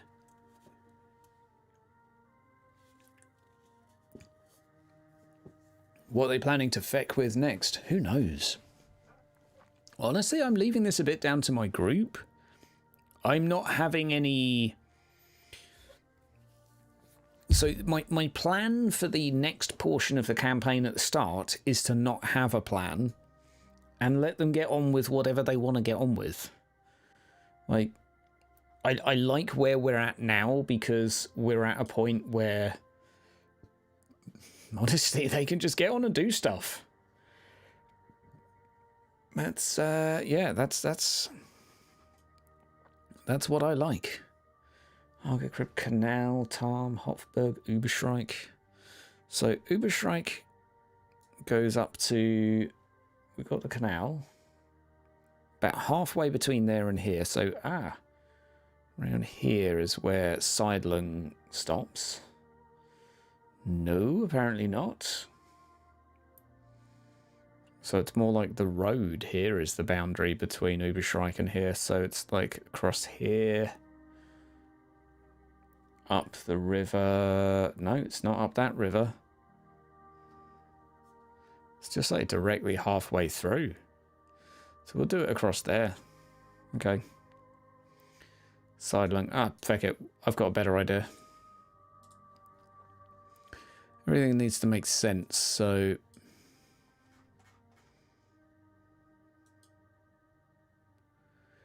That's definitely been one of my biggest takeaways from what I've been running thus far, is I've really enjoyed having less of a plan as to what's happening in the next session, in the 2 sessions time. So I'm trying not to plan further ahead than 1 session. And that includes a lot of the world creation too. I'm actually thinking of doing a video on this, on how I would advise my younger self, let's say, on how to sandbox. Is I wouldn't get ideas in my head on like how I want to run stuff and what I want to happen in a campaign and like where I want it to go. Because by the time that happens, what are my players doing? They're like just kind of chilling, waiting for me to tell them what to do next. So I'm not so down with that now. I've really enjoyed watching them do stuff and then just trying to make things happen as a result of what they do. And I think I can do better at it. I think there's definitely room for me to improve at that aspect of it. But that's definitely what interests me more. And I'm hoping I can get to a point where players feel like... where the audience feels like everything is planned in advance, but the players feel like they have complete control over what's going on. Not complete control. I should rephrase that, because in a dark fantasy setting, you know, you can only have so much influence, especially when it's like a low tier, right? Like we had a noble, but we purposefully sort of gimped him a little bit to keep it real.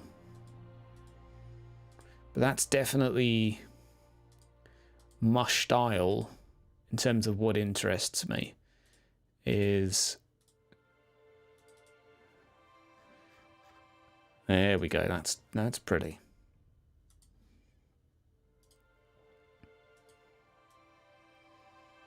Go for like a more tealy blue.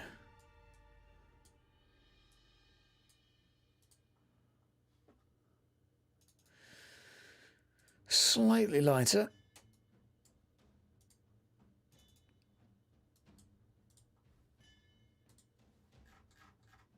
There we go. I think I'll probably do a few more. I mean, that's looking pretty good though, isn't it? I like that. Would that mean creating the name thoughts by creating Greymark Castle? Here are many stones in the region. So Greymark.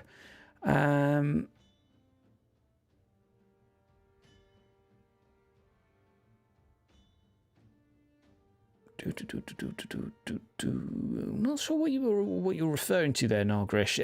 Are you meaning like to leave some empty things on, like a Morrowind game, like here is a mysterious tower. Go explore it, sort of. The only reason I'm not so down with that is it like for me. It's something characters can go out and do, but it's a little bit video gamey. Yeah, broken palisade as well. Yeah. Yeah, the walls on Tom are a wooden palisade. That is true. Oberschwald is pretty big. Yeah, Oberschwald is huge. That's a massive one. So let's do Überschreik first, because Überschreik.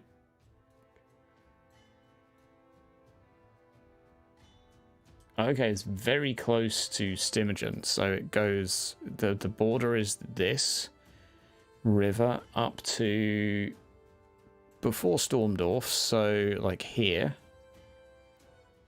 Stromdorf. No, before Harl. Okay, so Harl is where it stops. So it's up to there. Across.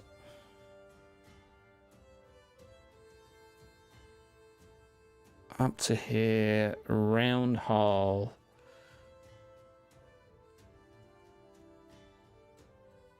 Close to Stromdorf.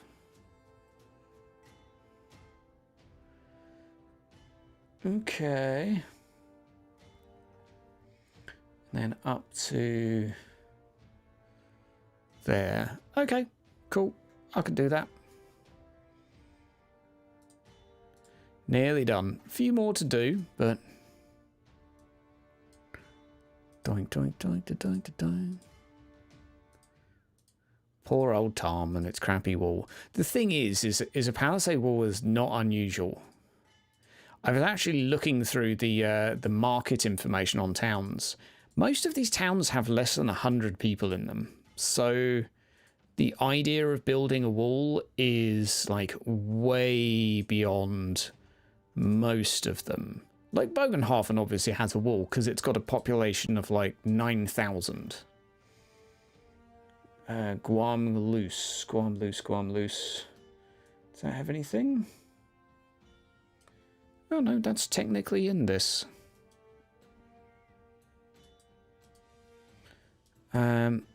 Oh. So yeah, like I'm not putting it past the group trying to build a stone wall, but it's gonna be like it might be done at the end of the campaign type thing.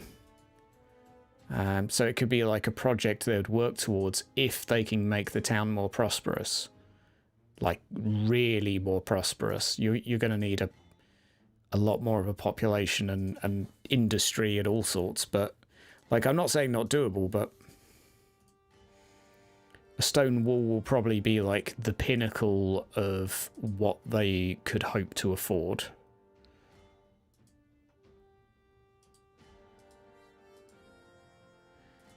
Because it's honestly just not worth building a stone wall for so few people.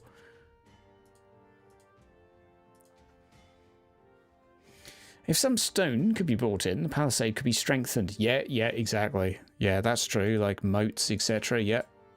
Yeah, like there's obviously varying degrees of palisade, right? So there's planks of wood shoved together, which is kind of what they're dealing with at the bow. Oh, it's Kazakazgaraz.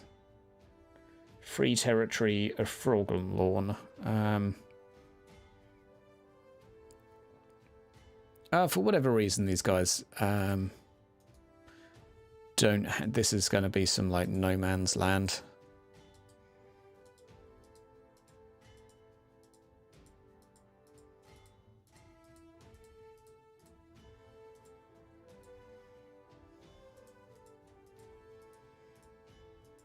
Okay.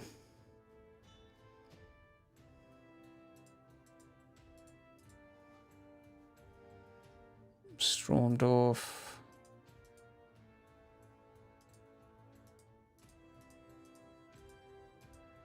So they're going to have the mountain range between.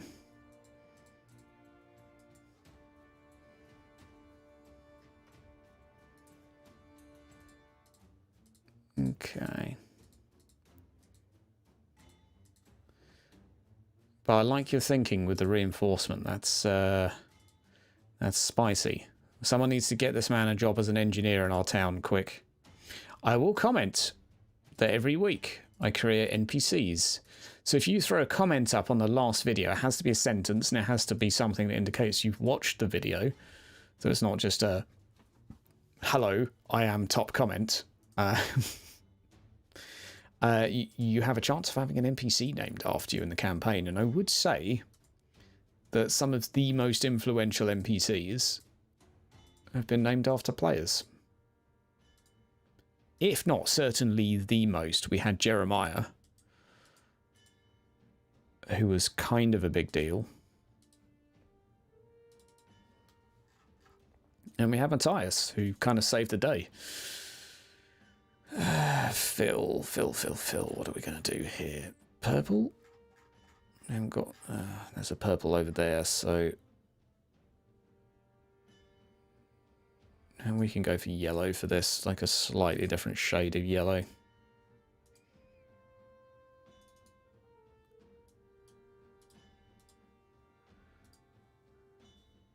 Oh, doink. Right, so we've got Orschvold, which is going to be pretty big. That's going to cover here. So, I like this. This is looking good. Viewers, not players. Say what? Viewers, not players? What did I say? Did I say something wrong? Even a baby vampire would be a death sentence. That's true. Have a stone base with wooden walls and ramparts for archers. Yeah.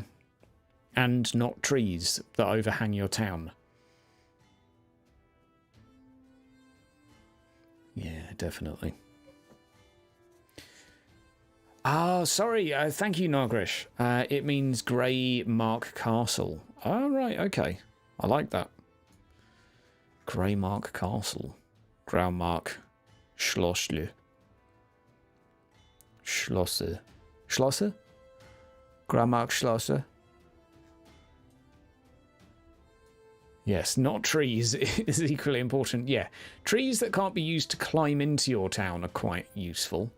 Who owns the Skarg Hills? Let's go up here. I don't want to do too much in the way of baronies, though, because it's going to be ridiculous for our players to, you know, try and manage all of this, like, Game of Thrones scenario. I don't want that. I just want a sense of the world having this. So questions can be asked of one's neighbours. And what I will be expecting most likely, and I would even go so far as probably even selecting something like this and hiding it for now. And be like, yep, it's not relevant. You know, these are too far away. You've not been here. You're not familiar with those. So, you know, move on elsewhere. Like maybe Tom will want to set up trade deals elsewhere, but I think for now the expectation will be interact with people directly adjacent to you. And okay, so we need to create a Jettenberg. Create a journal entry.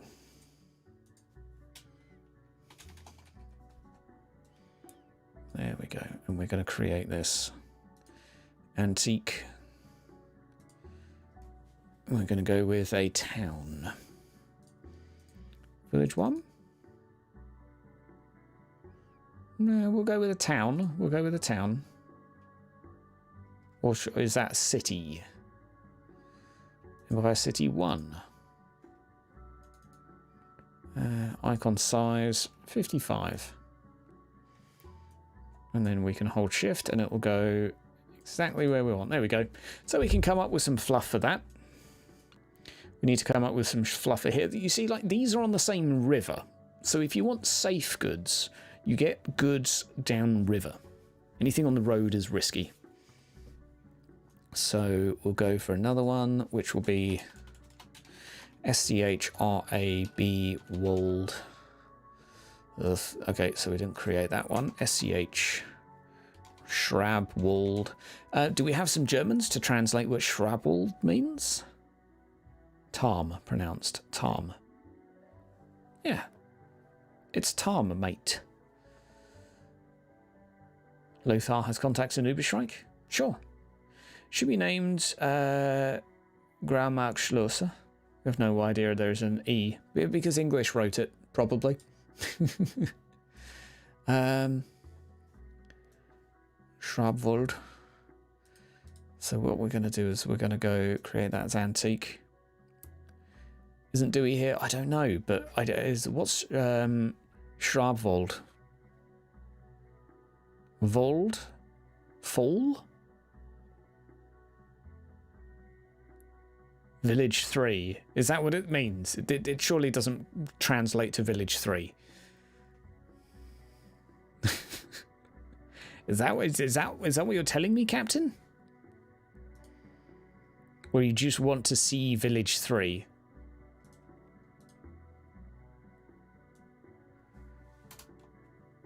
There you go. There's Village 3. Schraub is not German as far as you know. Ugh, my life has just got more complicated.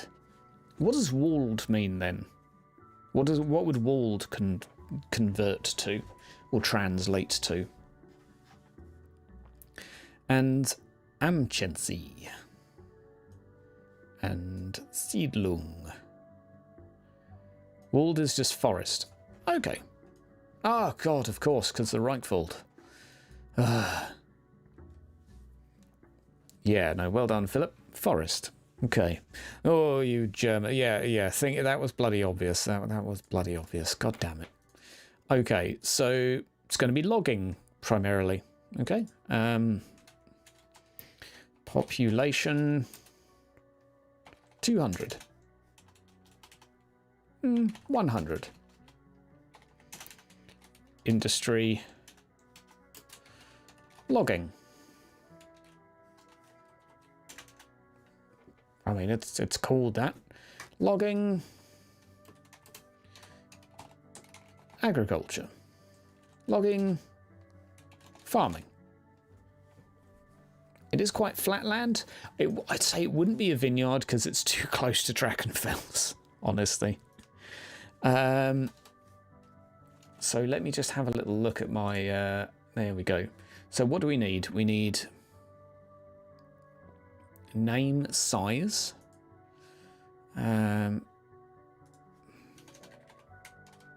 Size would be 1 because it's quite small. It ranges from 1 to 3. Ruler. Insert name. Okay, there we go, we're doing well. Population. That. What does W mean? I'm just looking at the... no idea. Produces... grain...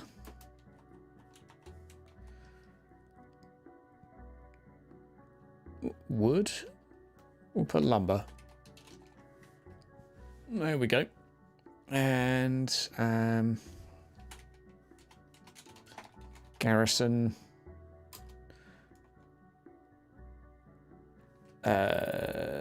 20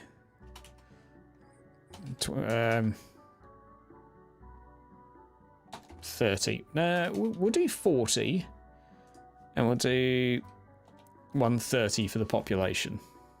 So no, actually that's way too many for a garrison. 20. So they're gonna have 20 dudes that basically defend them. So they're scratching forest out there, pretty much. W means of wealth? Ah, W means wealth. Okay, right, wealth. Wealth. 1. There we go. I mean, that's pretty much all the information I need on these places. Can you say for sure that Drachenfels isn't just a legend? Who knows? Need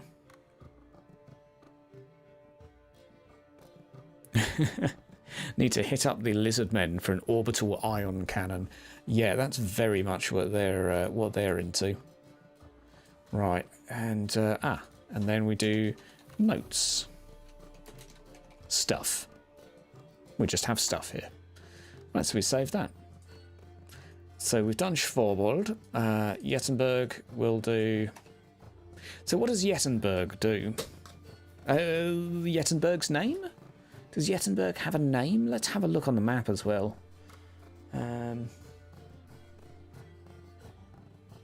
Jettenberg. Where are you, Jettenberg? You here, Mr. Jettenberg? Junberg, Brandebach, Bernhof, Wolfshornlag, Düsseldorf, Schuffeldorfel, Hochtenlof, Glossengleben, Dorkenborken. Oh, they didn't do much of this actual. Dunkelberg. Oh, I love that name. Dunkelberg. Das ist meine Dunkelberg. Anyway. Yeah, seeing as he killed a lot of Reichland's nobility. And some of Bretonians too, yeah. Yeah, rude. Any hints as to what Yetten means? Okay. What does Yetten mean?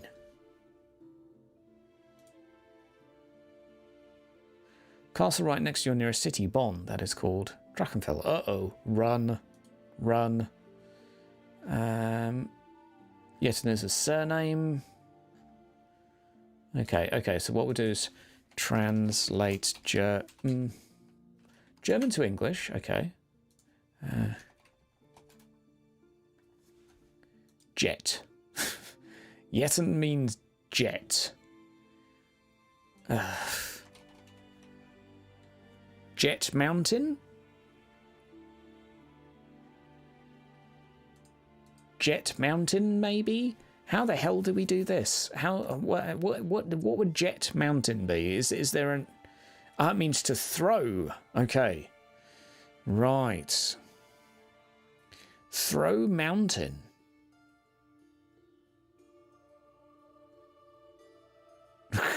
There's some good canon. Okay. Notes. Dangerous mountains. Rocks are known to fall. Many have died.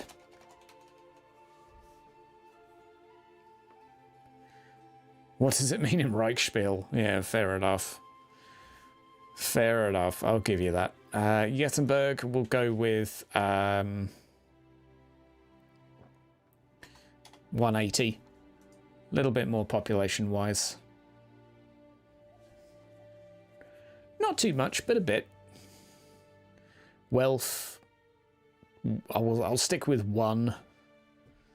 Produces, they've got lots of mines there, so... Well, I'll say they have a mine here, but they've also clearly got a village there, and a castle, a little river keep here. I mean, they're clearly going to be mining, right?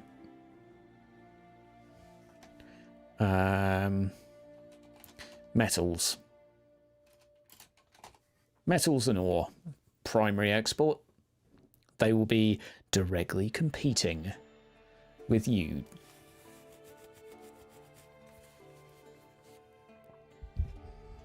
It's like a rock slide. Yeah, exactly.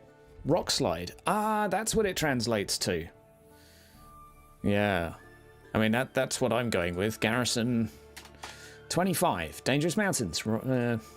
Rocks are known to fall. Many have died. Hashtag rock slide. Everyone died. Right. Havelfurt. We can do this. Doink. Size. 1. Ruler. Insert name. Strappen. Population 60. Not that much. Produces NA. Roadhouse plus Road warden garrison. Garrison is sure 20.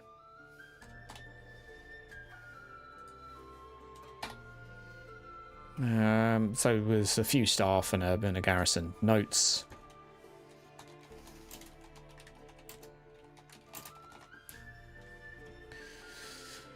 Okay. There you go. Captain Lambert lives here. He is awesome. Currently, Reinhard is standing in for him. Job done. Havelfurt. Have thief. Huh. It can't mean... Surely Furt means fort, though, right? Am I wrong?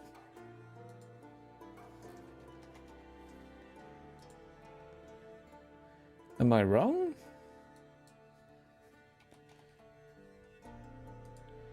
Or a furt is a ford in Google Translate, at least. How German are you, Captain Defiance? How German are you exactly? Are you trying to throw me?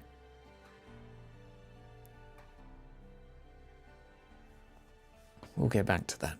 We'll get back to that. Haga Krips, you're not German. Okay, so not very German. I'm 1/16 Hungarian, so it's a river ford. Okay. Okay. A river crossing. Yeah, okay. Okay, yeah, I like that. A passable portion of the river, yeah. Yeah, Furt is a place where you can cross a river.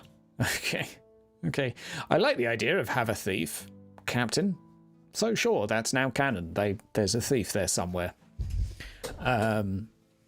More on that in the campaign. It could be a big bad, who knows? So, or a lot of thieves. Yeah, maybe. Maybe. So we've got the ring, the mining settlement, mining Tom mine. So we'll go with Yettenberg mine. We'll create a thing here. Create.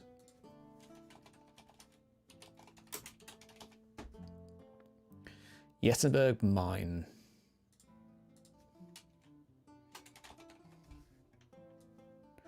Doink. And we'll go with antique.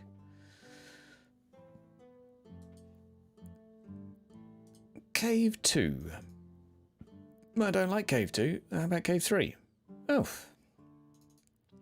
I think I'm going to stick with Cave 1. Thank you very much. Yeah, I like Cave 1. Cave 1's pretty. I like the fact I can line it up so it looks all sexy. Right. Shame you can't right-click these to lock them. Is that a thing that you can do, Mr. Mooman? Can you, like, right-click these and lock them? That would be a neat feature. So, there's not much going on in Yettenberg other than having a mine. We'll do a tower here. So this will be a...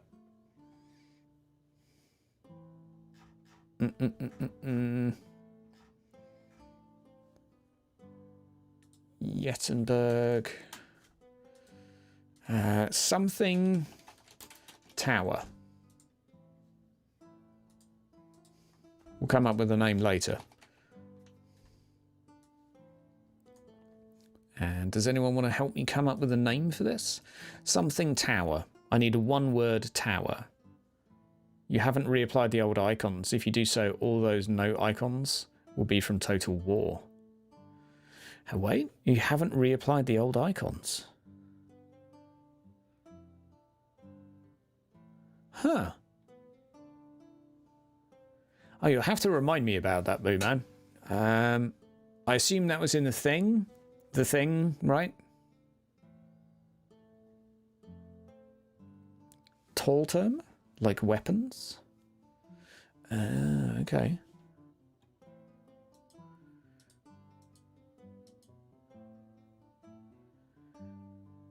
Hocherium. How the hell do you pronounce that?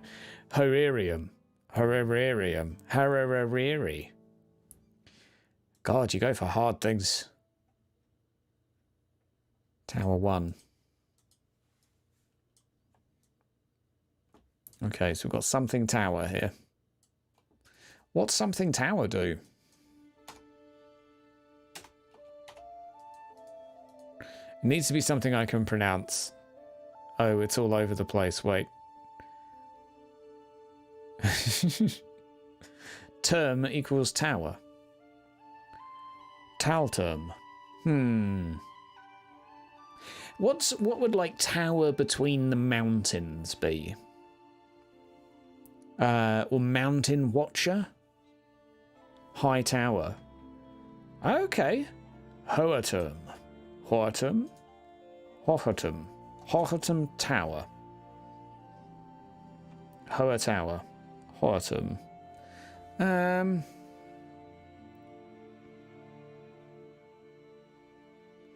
I think we'll leave the word term out of there so I can put that afterwards so people know it's a tower. So Berg Tower, for example. Let's go with 2 words in German and then the word tower, because otherwise people will be like, is that a town? Is it a city? So I'll call it like Donkel Dinkel Tower. So so we could go like Hoaberg Tower. High Tower is a trademark of Game of Thrones. Eek. High Watch. Watch out for that one. Ugh. It's alright. They'll just be jelly because my plot's better than Season 8. Which isn't hard, I know, but still. Anyway, let's just... oh no, we're already on Antique. So we're going to go with 2 German words. So we could go with Hoelberg. Hoelberg. What was the berg?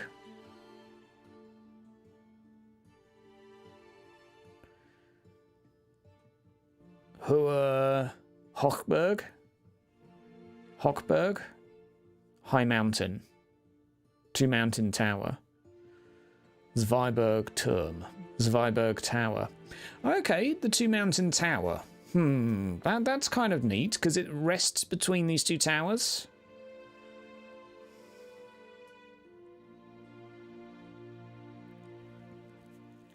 Zweiberg. I think we'll go with that. I think we'll go with Z-W-I Zweiberg. Zweiberg Tower.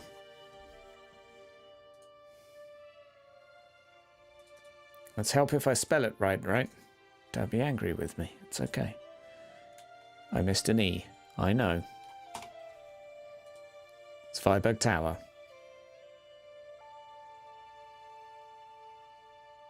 Named after a band, Rammstein Tower. Fair play. Fair play. Okay, so we have a tower there. Now, what's that tower doing?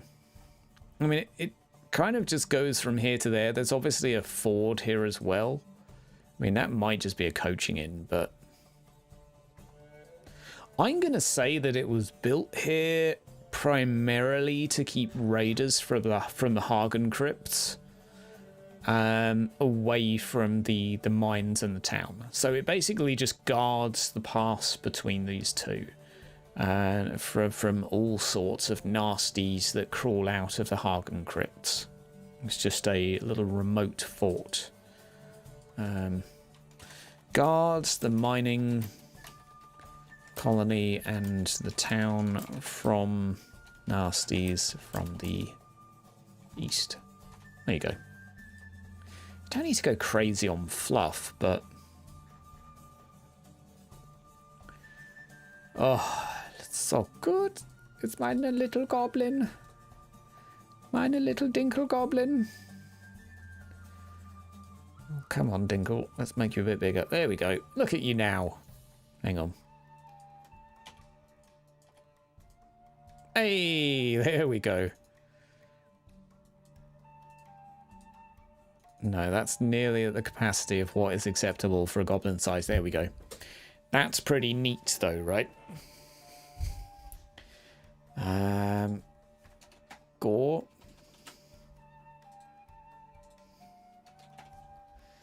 We could go with...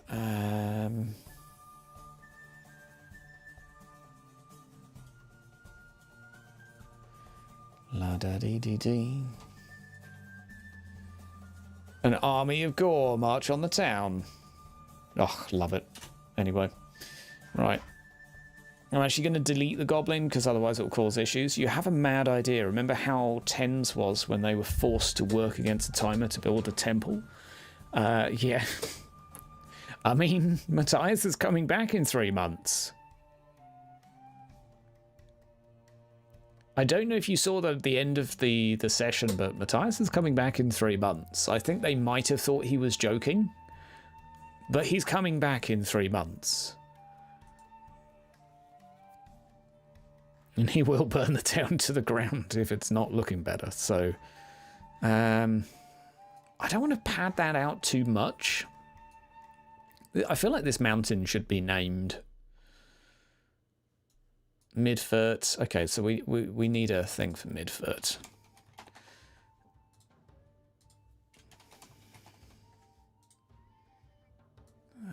Yeah, Midfurt will primarily have a little bit of farmland for it, because that's what I've already said that it is.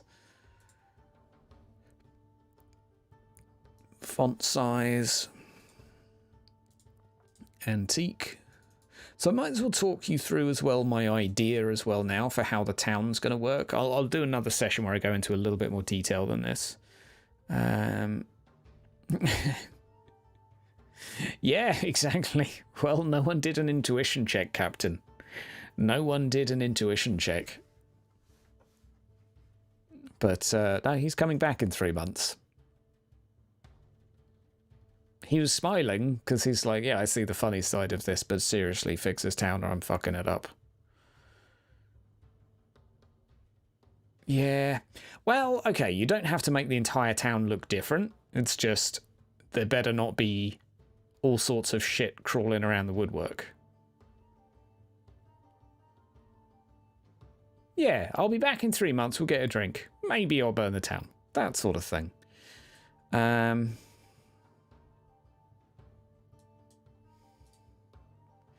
No, we don't want a tower. What am I thinking? Village. Yeah, I mean, it is just... So a fort, as we have said, is a crossing. There's no road here, though. The middle crossing. So it's the middle ford. Fair enough. It's the middle ford. Yoink.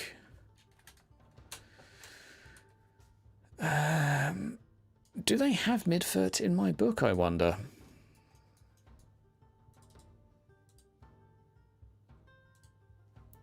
Oh.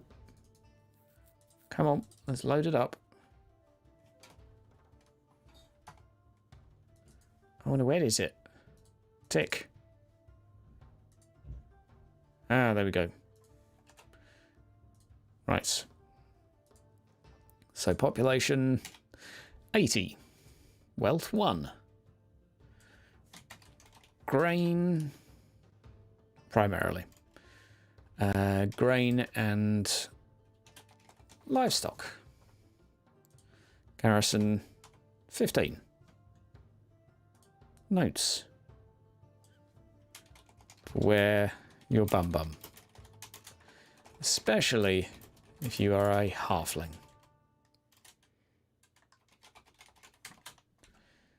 Okay. That is cannon. Ah. What was the name of the ruler? Oh, it was Sandwich, wasn't it? It was Mr. Sandwich. God, I've got to find you now. Oh, where are you? Where are you? You're going to be here somewhere. Tom NPCs, are you in here? Oh, God, there's too much stuff. I think it was a Dutch word for sandwich, but I can't remember. You'll find him.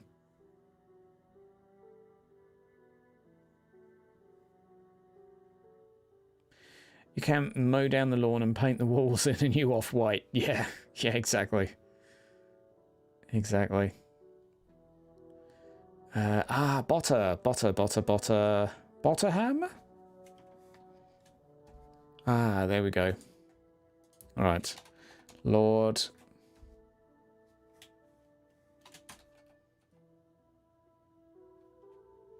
Oh, okay. Didn't save the token. Lord Bogenhafen. Good old Midfoot. Alright, there we go. So, again, I'm making this stuff not so like my players are overwhelmed with trying to manage some sort of like 3D chess scenario, total war diplomacy. But it's just to give them ideas, really, to draw from. Like, okay, you want to make Tom better right now. What do you want to do? So what I'll say is that the mines have been, like, cleared up here. Down here will be the area the miners simply haven't gone to. Why? Because they can't. Because there's too many orcs and goblins in here. So there's a goblin tribe down here, so it's going to be dangerous to go there. So they might need to maybe like scout out what's there, find out is it something that's within our capacity to try and kill. This looks a lot better already. Yeah, well, hopefully it's useful for inspiration. There'll be the tribes, so we'll have the elves here. So I don't want to put loads of tokens on this because it's already a massive map and it'll make it stutter and go fucking crazy. But this is looking better. I'm going to actually make this slightly smaller as well.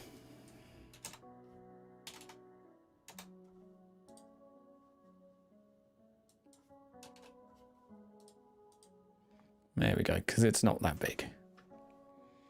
There's a lot of them there for some reason. Tom's main import, troll hide. There, that's their song, isn't it? Ride 'em in, try 'em out, try 'em in, ride 'em in, roll 'em in, troll hide.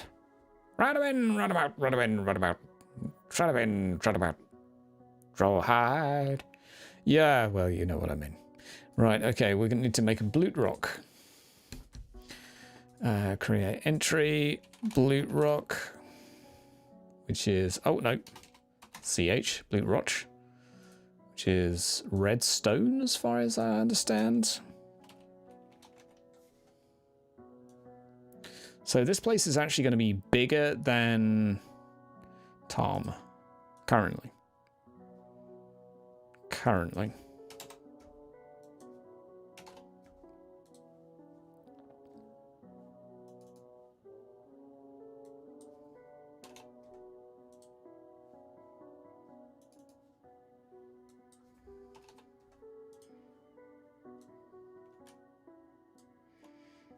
Blue rock. No, it's going to have to be 75. Wait. That's 60. Oh. Changed the wrong one. Like an absolute melon. I'm a potato. Okay. Marker. Go with town or city, village, wood elves. What's the wood elf thing? Ugh. Ugh, disgusting. Ruined scroll, Sigmar, stables. Ooh, what stables look like? Oh, that's cool.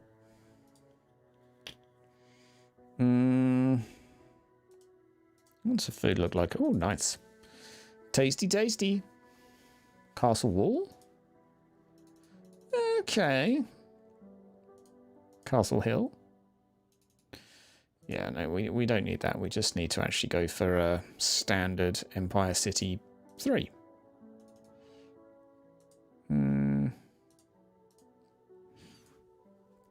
There we go. And we can take this copy.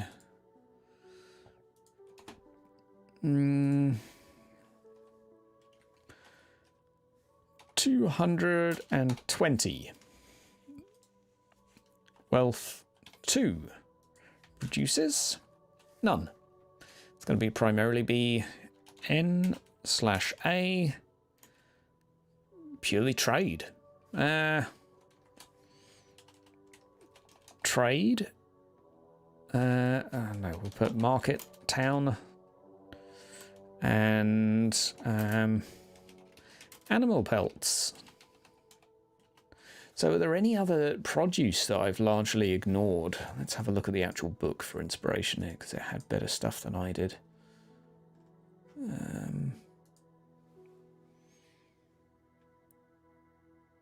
Okay, Elfist. Elf hater. You wanted to give this single mountain a name, something like Sprates, because it looks like a Spitzer. Spizer.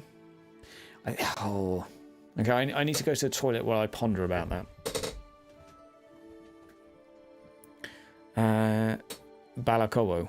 Nice name for Kislev city. But there's no Kislev. But we're so far from Kislev. Well, one sec, I'll be back. Iron, copper, stone. Yeah, fair enough. Back in a moment.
Right.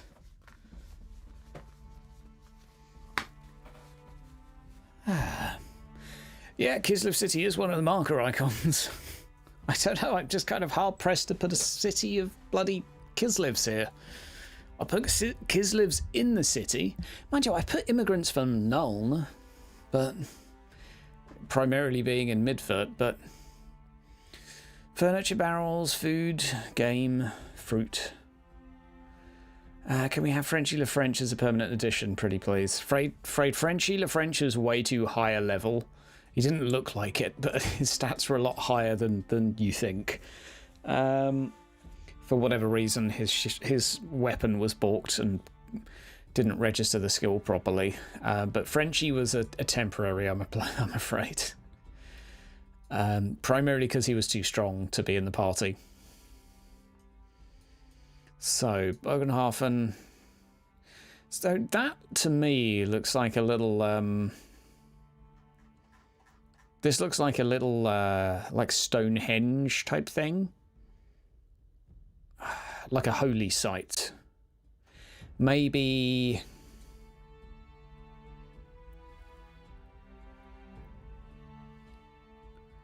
maybe like a shrine to Tal or something. The God of the Wilds. Anything else that would be here?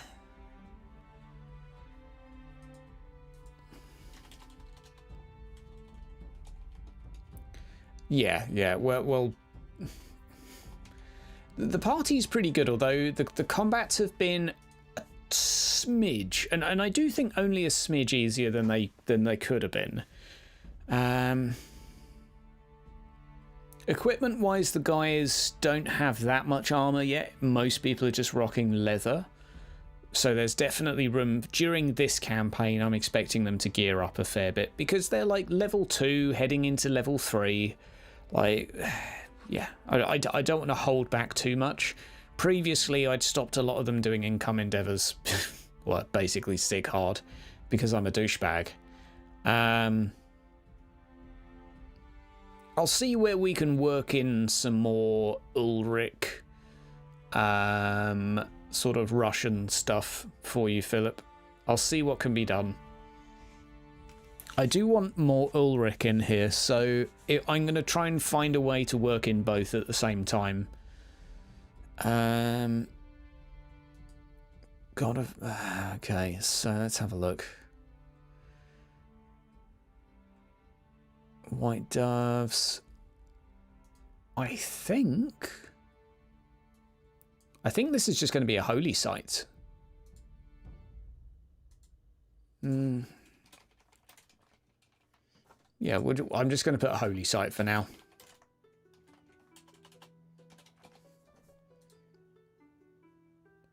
I'm not going to give it a particular name. It's just going to be that.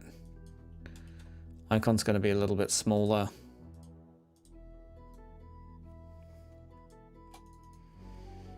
And we're going to go with a marker for cemetery? Court? Magic, maybe. I think there is one for magic. Okay, we'll go for font size 30. There we go. We'll come up with some fluff for that, but I don't want to. Yeah, I'll have a think. We will do it. We will do it, Philip. It is a bit too far from Reichland, yes, but we'll find that we've got the Reichwald Circle here, so that's a bigger deal. So this will just be like a shrine to someone for something. Probably Tal. We've got the Haga Crypts. The Haga Crypts are here. I've just put that there to get it out of the way. Mining settlement there. That's abandoned currently, so no one's there. No one stuff. Franderat's Tomb, Blue Rock. I think what I would probably do from here, because again, I don't want to make this really padded. How's it going, Big Finn? Have you had to scale up combat encounters for sizable parties? You're planning on doing an EW and your party is frankly getting quite big, up to 7 players.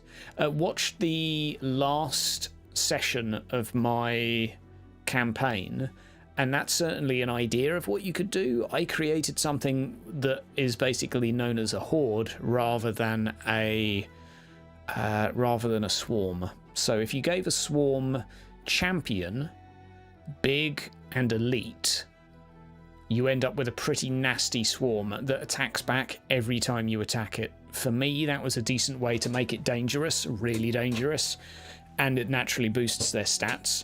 I think that's a good way of doing it. It worked really well. Yeah, I was quite happy with it, because basically every time a player attacks, and the only bonus they're ever going to get is a charge bonus, because as soon as they go in there and hit something, they're just going to take damage and lose their advantage. So I was very pleased with how it worked.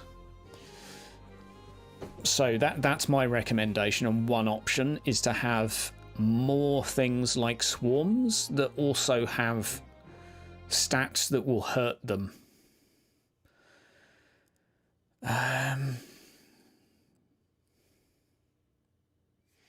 Yeah, like you would need a lot of enemies, but it felt less dangerous than it would have been otherwise. The problem is the players weren't really hit in the last round. So the first round, I think, went pretty badly. Like, everyone got smacked up. Most players were brought to like less than a third hit points. The Harpies none of the harpies landed a blow except for on Seighard, who they took down. And then they healed and went to the Minotaurs. Now, the Minotaurs had 10 less stats than they should have.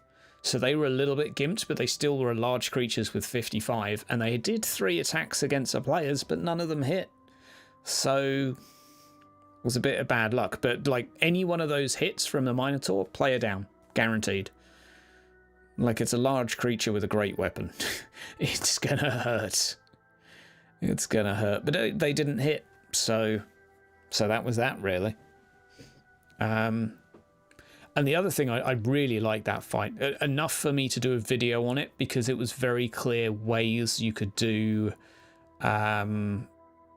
ways you could influence your side using skills and have a tangible effect. Yeah. Trouble is, fights don't seem dangerous until someone takes a hit. Yeah. No, it wasn't an easy encounter. It was dangerous, but obviously you guys have rerolls and corruption rerolls, which are, yeah, the first fight was basically worst case scenario. You got pretty battered. Quite a few attacks missed. It was mainly Seighard that just got battered around quite a bit. Like, your dwarf rolled consistently well. Consistently. The Slayer. So he made it look like a cakewalk. If the Slayer had lost a couple of rounds instead of hitting, that would have made a difference.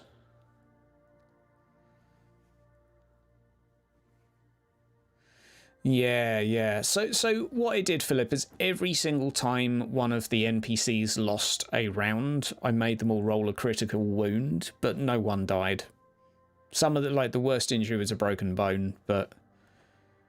and if the NPCs lost 3, they were guaranteed to die. That was the rule in my head. I did think maybe if the NPCs lose twice, I'll kill them, but I was like, no, I'll just do 2 critical wounds for that. So there was opportunity for them to die, because like the critical wounds are like a pretty...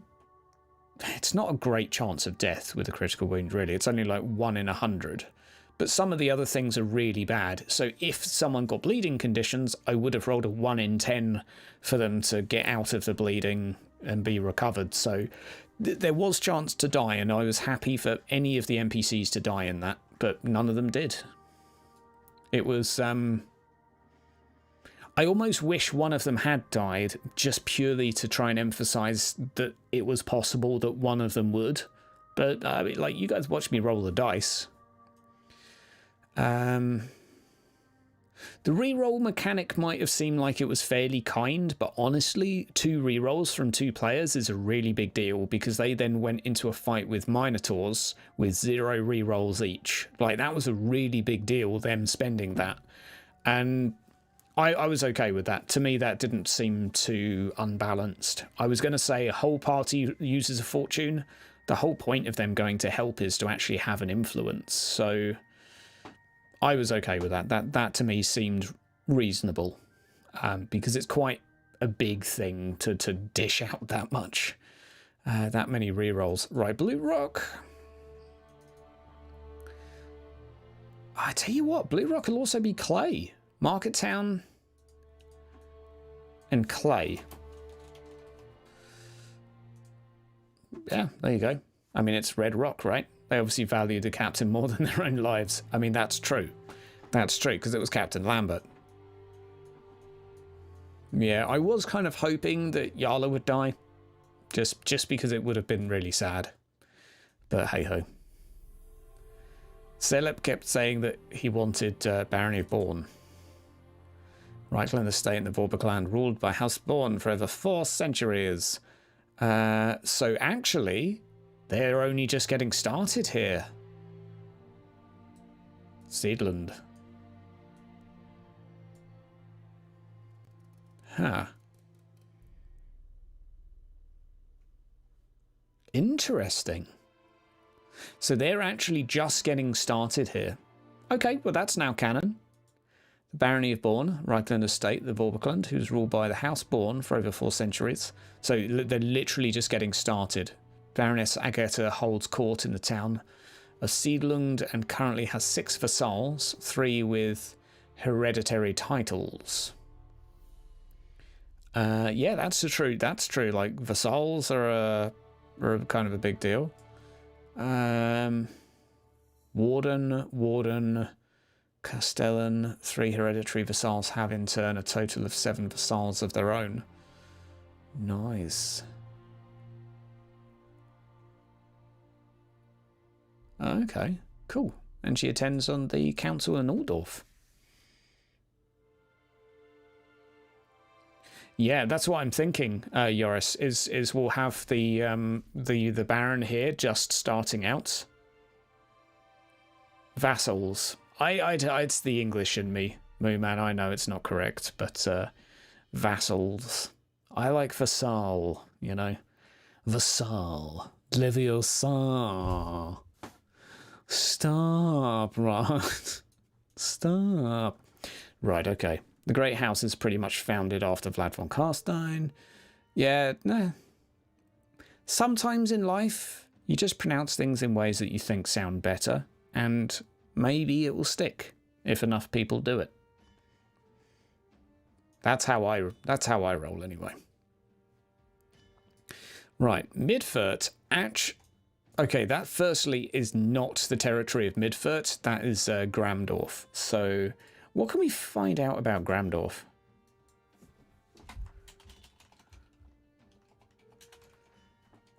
Did I hear a name somewhere?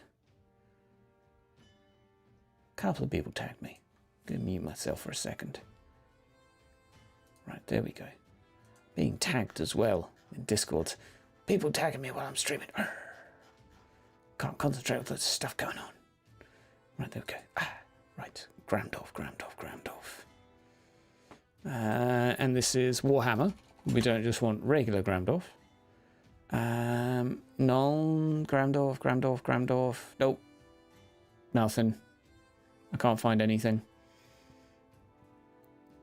Okay.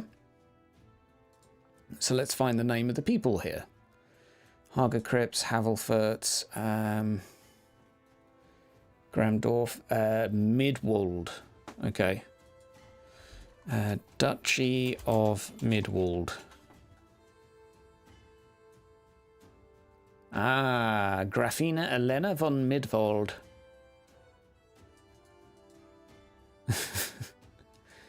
Okay, where do we find this? I'm on... Okay. Oh, that's the High Lord Treasurer. Reichland's Treasury and Revenue. Damn. Oh, this was in 2nd edition at least, but... Sure. Okay. That's cool, Canon. So, the Treasurer of Reichland, effectively. That's cool. Let's create an item. Not an item. Let's create one of these. Create an entry. Let's go for Gramdorf. What does Gram mean in Reichland, Reichspiel? Can someone help a bro out here? What does Gramdorf mean? Oh, no, steady on. Right, update that. I need your help again. It's pretty much the Dutch pronunciation like that. Well, there you go. I'm just a little bit Dutch, aren't I? That's how we ended up with American. No, that was a mixture of people that were all pronouncing English wrong to start with. Grudge, anger. Okay. Angry... Dwarf? Dwarf meaning... Is dwarf anger? Large? Really angry. Big and angry. Grief. Very old. Okay. Thanks, you cross-functional guy. Okay. And also, apologies if I still...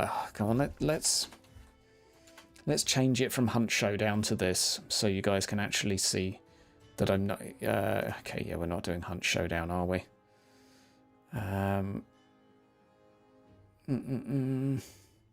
I'll edit it.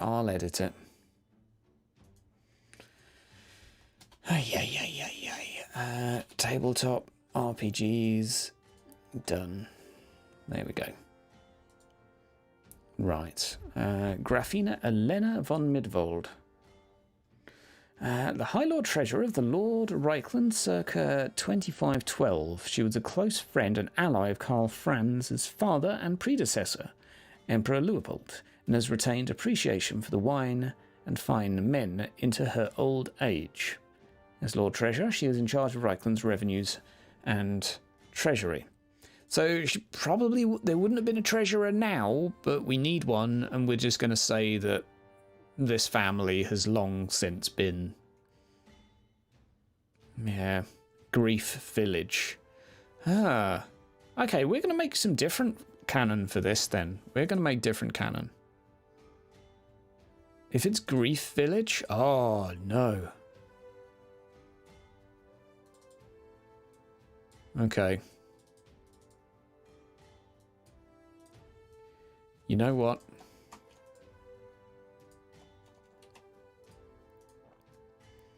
The town was once attacked by Jabba. Scythe. Since then, even generations later, echoes of madness and misery persist. ... Okay, I like that. Okay, okay, I like this. I like this.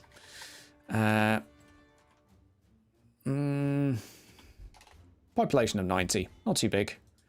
Garrison, 15, C.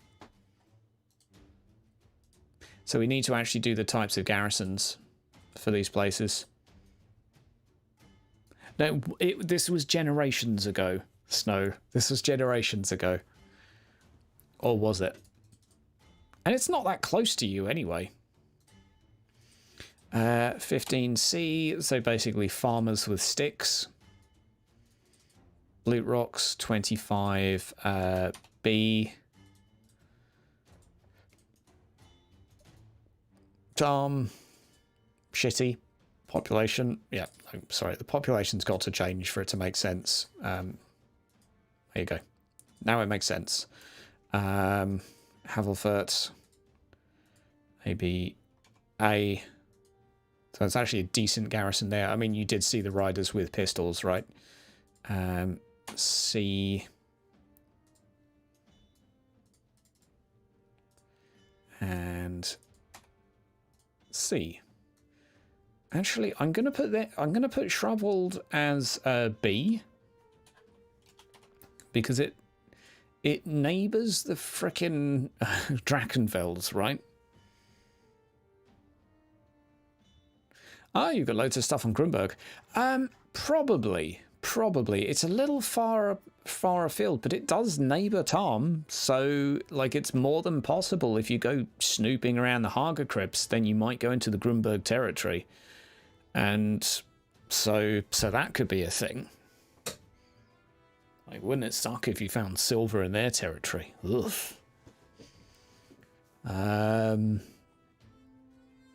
But yeah, anything you got on there seems good. So, I tell you what we'll do. We'll mix things up a little bit. What I want to do is show you my concept for the town. So, Tom Town. So this is my concept for the town. We're going to have wounds reflecting population. So we're going to auto-calculate wounds there. So we'll go for 250. 250. And each one of these will be an industry. So we'll add a new skill. And we'll call the skill mining.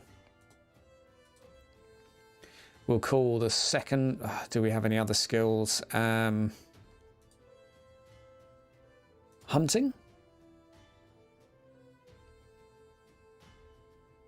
Maybe I can call it produce rather than anything, but so we'll go with mining, animal pelts. So, like, animal pelts, we're probably looking at 20. You're not going to make that much money with it. Shep herding, oh god, yeah. That's some good spelling there. I was like, when I spelled this, I was like, I know this is wrong, but I'm going to stick with it anyway. You can have shepherdry, can't you? I'm sure shepherdry was a word.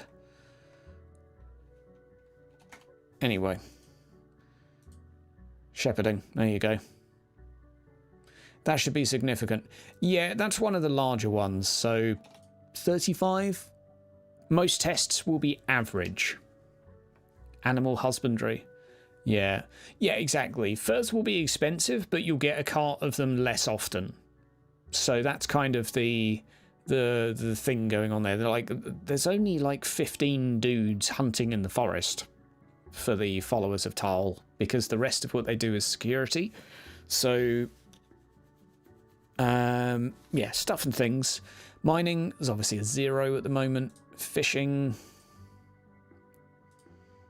And fishing is currently like a 10. Actually, a 5. I'm sorry, but so you need to have a point invested in it first to be able to roll it.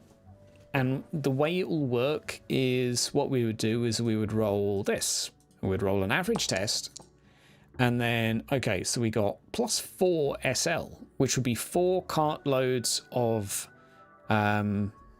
wool, effectively. And this will only be during certain months of the year, obviously, given the actual trade.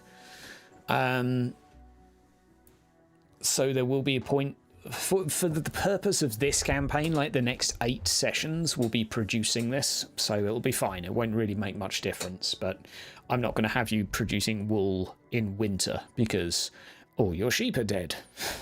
So I want it to be a little bit believable. Like, I know we're not trying to make a life simulator here, so this would be 4 spare cartloads of that. Integrated trading rules. Yeah. So what I'm doing, Moo Man, is using the prices from Death on the Reich. So, because now the guys own a town, so what I'm going to do is have this be the way in which they generate stuff from the town. And then from here, they can trade with other places as they wish. Or invest that amount equally. Yeah, seasonal penalties and bonuses, exactly. Like, I would say the seasonal bonus is that it's average. Like, that you don't have a penalty. It's +20, which is not bad. But obviously there are things that can be done to help. So if you went and spent... if you got that +4 as 4 carts of wool, and then you went and gave them to someone to trade, and you got a load of money for it, and you say, okay, what I'm going to do is invest in some security for the shepherds, and some tools maybe to make their life easier. Then they might be, their skill might increase from a 35 to a 40, for example. So that's my current plan for this. This is just a minor side thing, but it's just so that they can have a little bit of a narrative as to how they're building the town. This will more be between sessions. Are noble career PCs, are they as broken as the rules suggest? They can be, Big Finn. Like, I basically stopped mine doing income endeavours by making him the sole target of political drama, etc.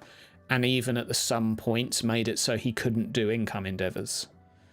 The problem I have with it is I have several players that won't do income endeavours because they look at his like income and see that and they're like, well, it's not worth me doing mine because he can get all of that in this amount of time. Yeah, there could be talents as well. I would effectively Talents would be like a big thing. So if you had like something that did damaging, it would be a really big thing, you know. So if you, let's say you got miners and you wanted the damaging talent so they could like reverse the dice or add the SL on, that would be like,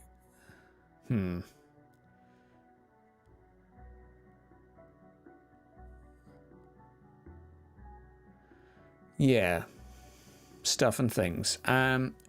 You remember asking if you've had problems having a noble in the party? You said no. Yeah, but that was in response to... I remember you saying that we shouldn't have had a noble, and I'm like, yeah, are there... I mean, there's problems of having everything in the party. But there's also benefits. Yeah, you could use talents to represent... you mean talents to represent items the town has gained. Right, I see, Yoris. Yeah, that makes sense. Talents to keep a track of locations. Yeah, I like that. The thing is with the Lord is we couldn't do this without him, so I like it still. We now have a campaign scope that is completely different, and oh no, I completely accept that, Philip, and my players were aware of that too, as well as the noble. It was basically a case of if you have a noble in your game, it changes things, because suddenly you have someone that... It's the same as a witch hunter, though. Having a witch hunter in the party changes everything. Like, you can say it doesn't, but it does. But the same can be said for a lot of careers. Having a slayer in the party changes a lot of things too. Because there are suddenly a lot of situations where like 9 out of 10 slayers are just going to attack and kill someone. So it becomes a lot harder to have negotiations between you and goblins, for example. Yeah, you can't just ban endeavours, for sure. I only banned an endeavour once, and it was just a case of having to do another endeavour to get a new bank. So that was just more of an annoyance for him, really.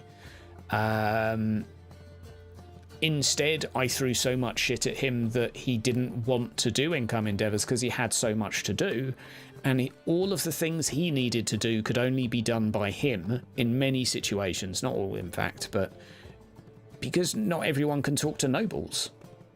So that's one of the other things, is because he was the only gold tier citizen, a lot of the people he wanted to speak to would have taken any one of the party members and told them to fuck off because they were too poor and smelly.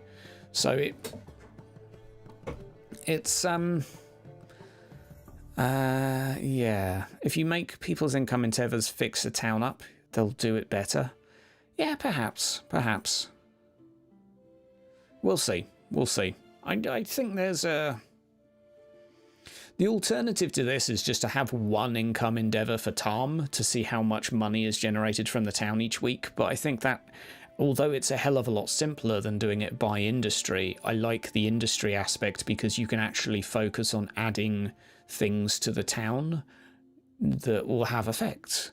So you can deal with the rivergates, and then you can have a fishing industry again. You can, rather than just dealing with the rivergates and having a +10 to your income endeavour roll, which is not the same thing. And I think this will work just fine.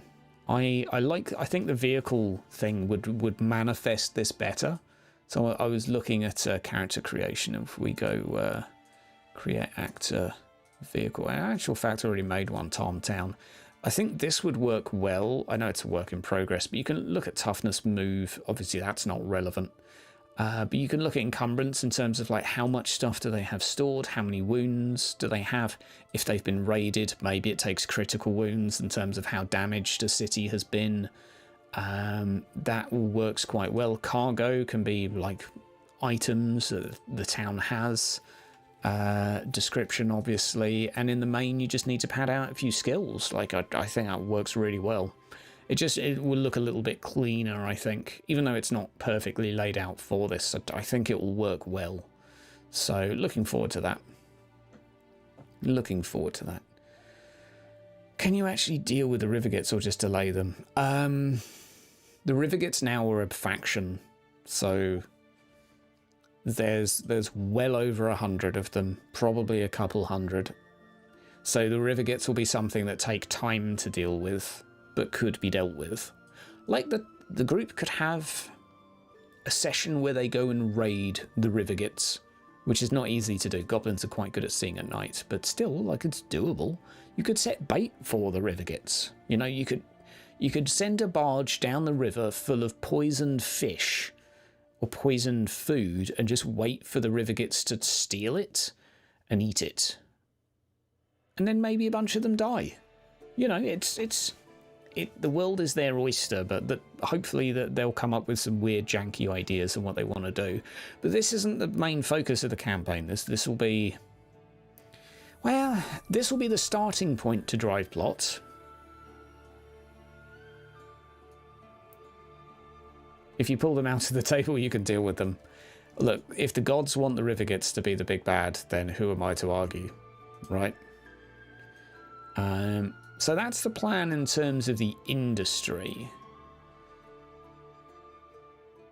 I don't think I'm going to go into as much detail as, like in the book, they have stats for how much a particular town needs a certain thing, therefore how much the thing is worth. Like, I get that, but it is a little bit... I don't want to do too much number crunching with this. I want it to be pretty simple. So... I will probably waiver a few of the trading rules from the expansion book, because honestly there's just too many of them for me. Like the size of the town multiplied by thing divided by another thing. I think it's actually simpler than it makes out, but it also kills me inside a little bit. Oof, good lord. Okay. Yeah, Rivergates are well, they're not the big bad, but remember it'll be integrated. Yeah, I know, Moo Man. I'm really looking forward to it. I'm really looking forward to it. When it's integrated, I'll probably use more of the rules, depending on how much I have to do. But if I have to, like, do loads myself of maths and stuff, yeah. It's designed to make actual merchant characters. Yeah. But it's, yeah, like, it's gonna be... I don't know how you're gonna pull it off, man. There's gonna be a hell of a lot of stuff to factor into that, but... like, once you've done it, I'll frickin' use it. I will frickin' use it, but... yeah, I will also be... ugh. Should we just put a coaching in here? Is it worth putting these things on the map? Coaching in? Yeah, sure. Let's do it. Let's do it. Oh, no, we're not creating an item. Let's just create a bunch of coaching ins.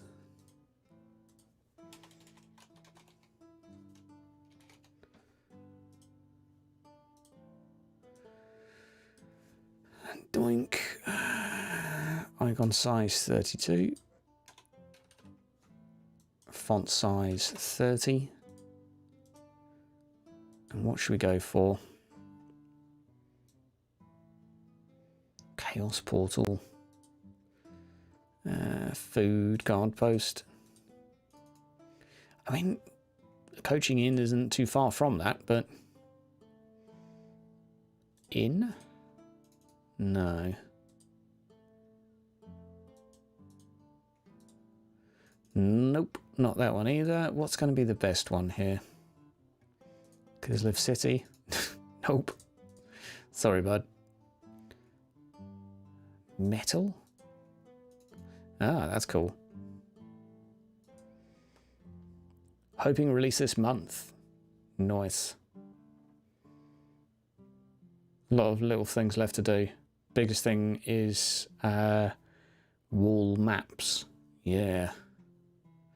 Now that seems that I imagine will be hella slow, but good luck, bud. Like, maybe that's the best way to do a coaching in.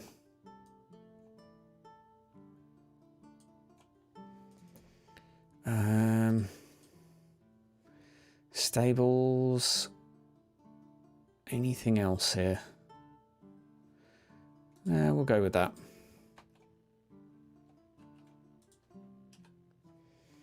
Some other coaching inns we need.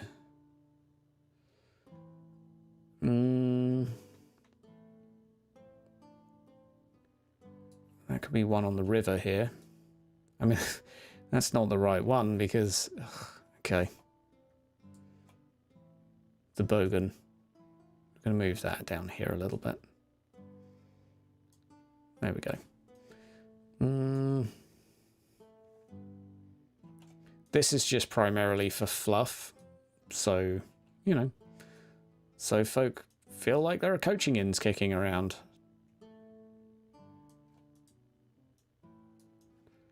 Right, that looks nice. Anything else going on? So there's a road down here. No coaching in there, but that's fine. It's not a long distance.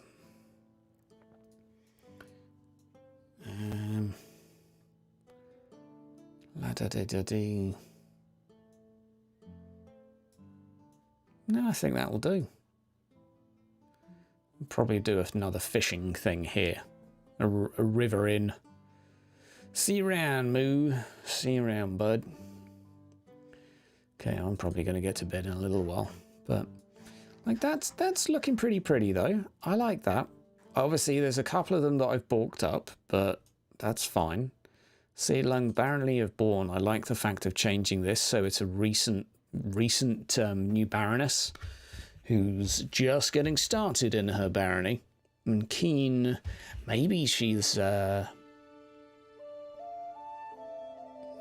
keen to try and like take her eyes off of put her eyes on Schwabrold. Who knows? 2 a.m. for you, fair enough. Sleep is the thing. Political maps shift. Oh, yeah, I know. Yeah, I know.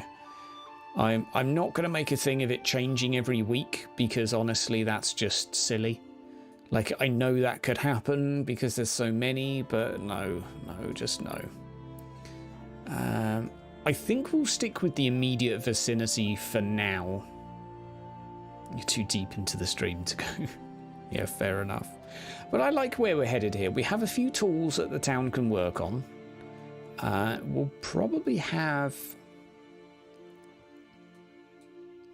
something about this mountain. Like, it's just so big. So damn big.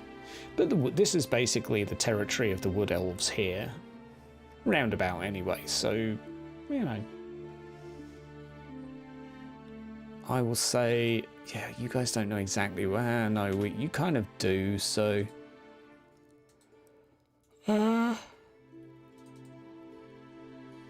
yeah, the Lord in Grand... oh, no, I never did the Lord of Grandorf, did I? Midwald. Okay. Something von Midwald. There we go. That's nice. So this will be one of the vassals to the Midwald. Blute Rock basically will have a little bit of area. I like it. I like it. I think I'm going to probably start dozing off now, guys, because my brain's kind of like, okay, you've done a fair bit here, Hydra. You've earned a cookie or few, so I think what I'm going to do is have a little chill for a bit. Probably have a chat with the players. I would stress as well, now let me go to my Google Forms, because I know that there is a few folk that have specific thoughts, feedback, etc. That you might ideas for the campaign, etc., etc., etc. So I will put the Google form in the chat as well here. So just bookmark it. I'm going to put it in. There we go, and I'm going to put it in Twitch as well. There you go. So basically what you guys can do is go on there, just pop some info in if you've got specific things that you feel about the last season, if there was like stuff that you particularly liked, disliked, or things you want to see more of or less of, all of that type of thing. And you know, from there I'll basically read through anything that goes in.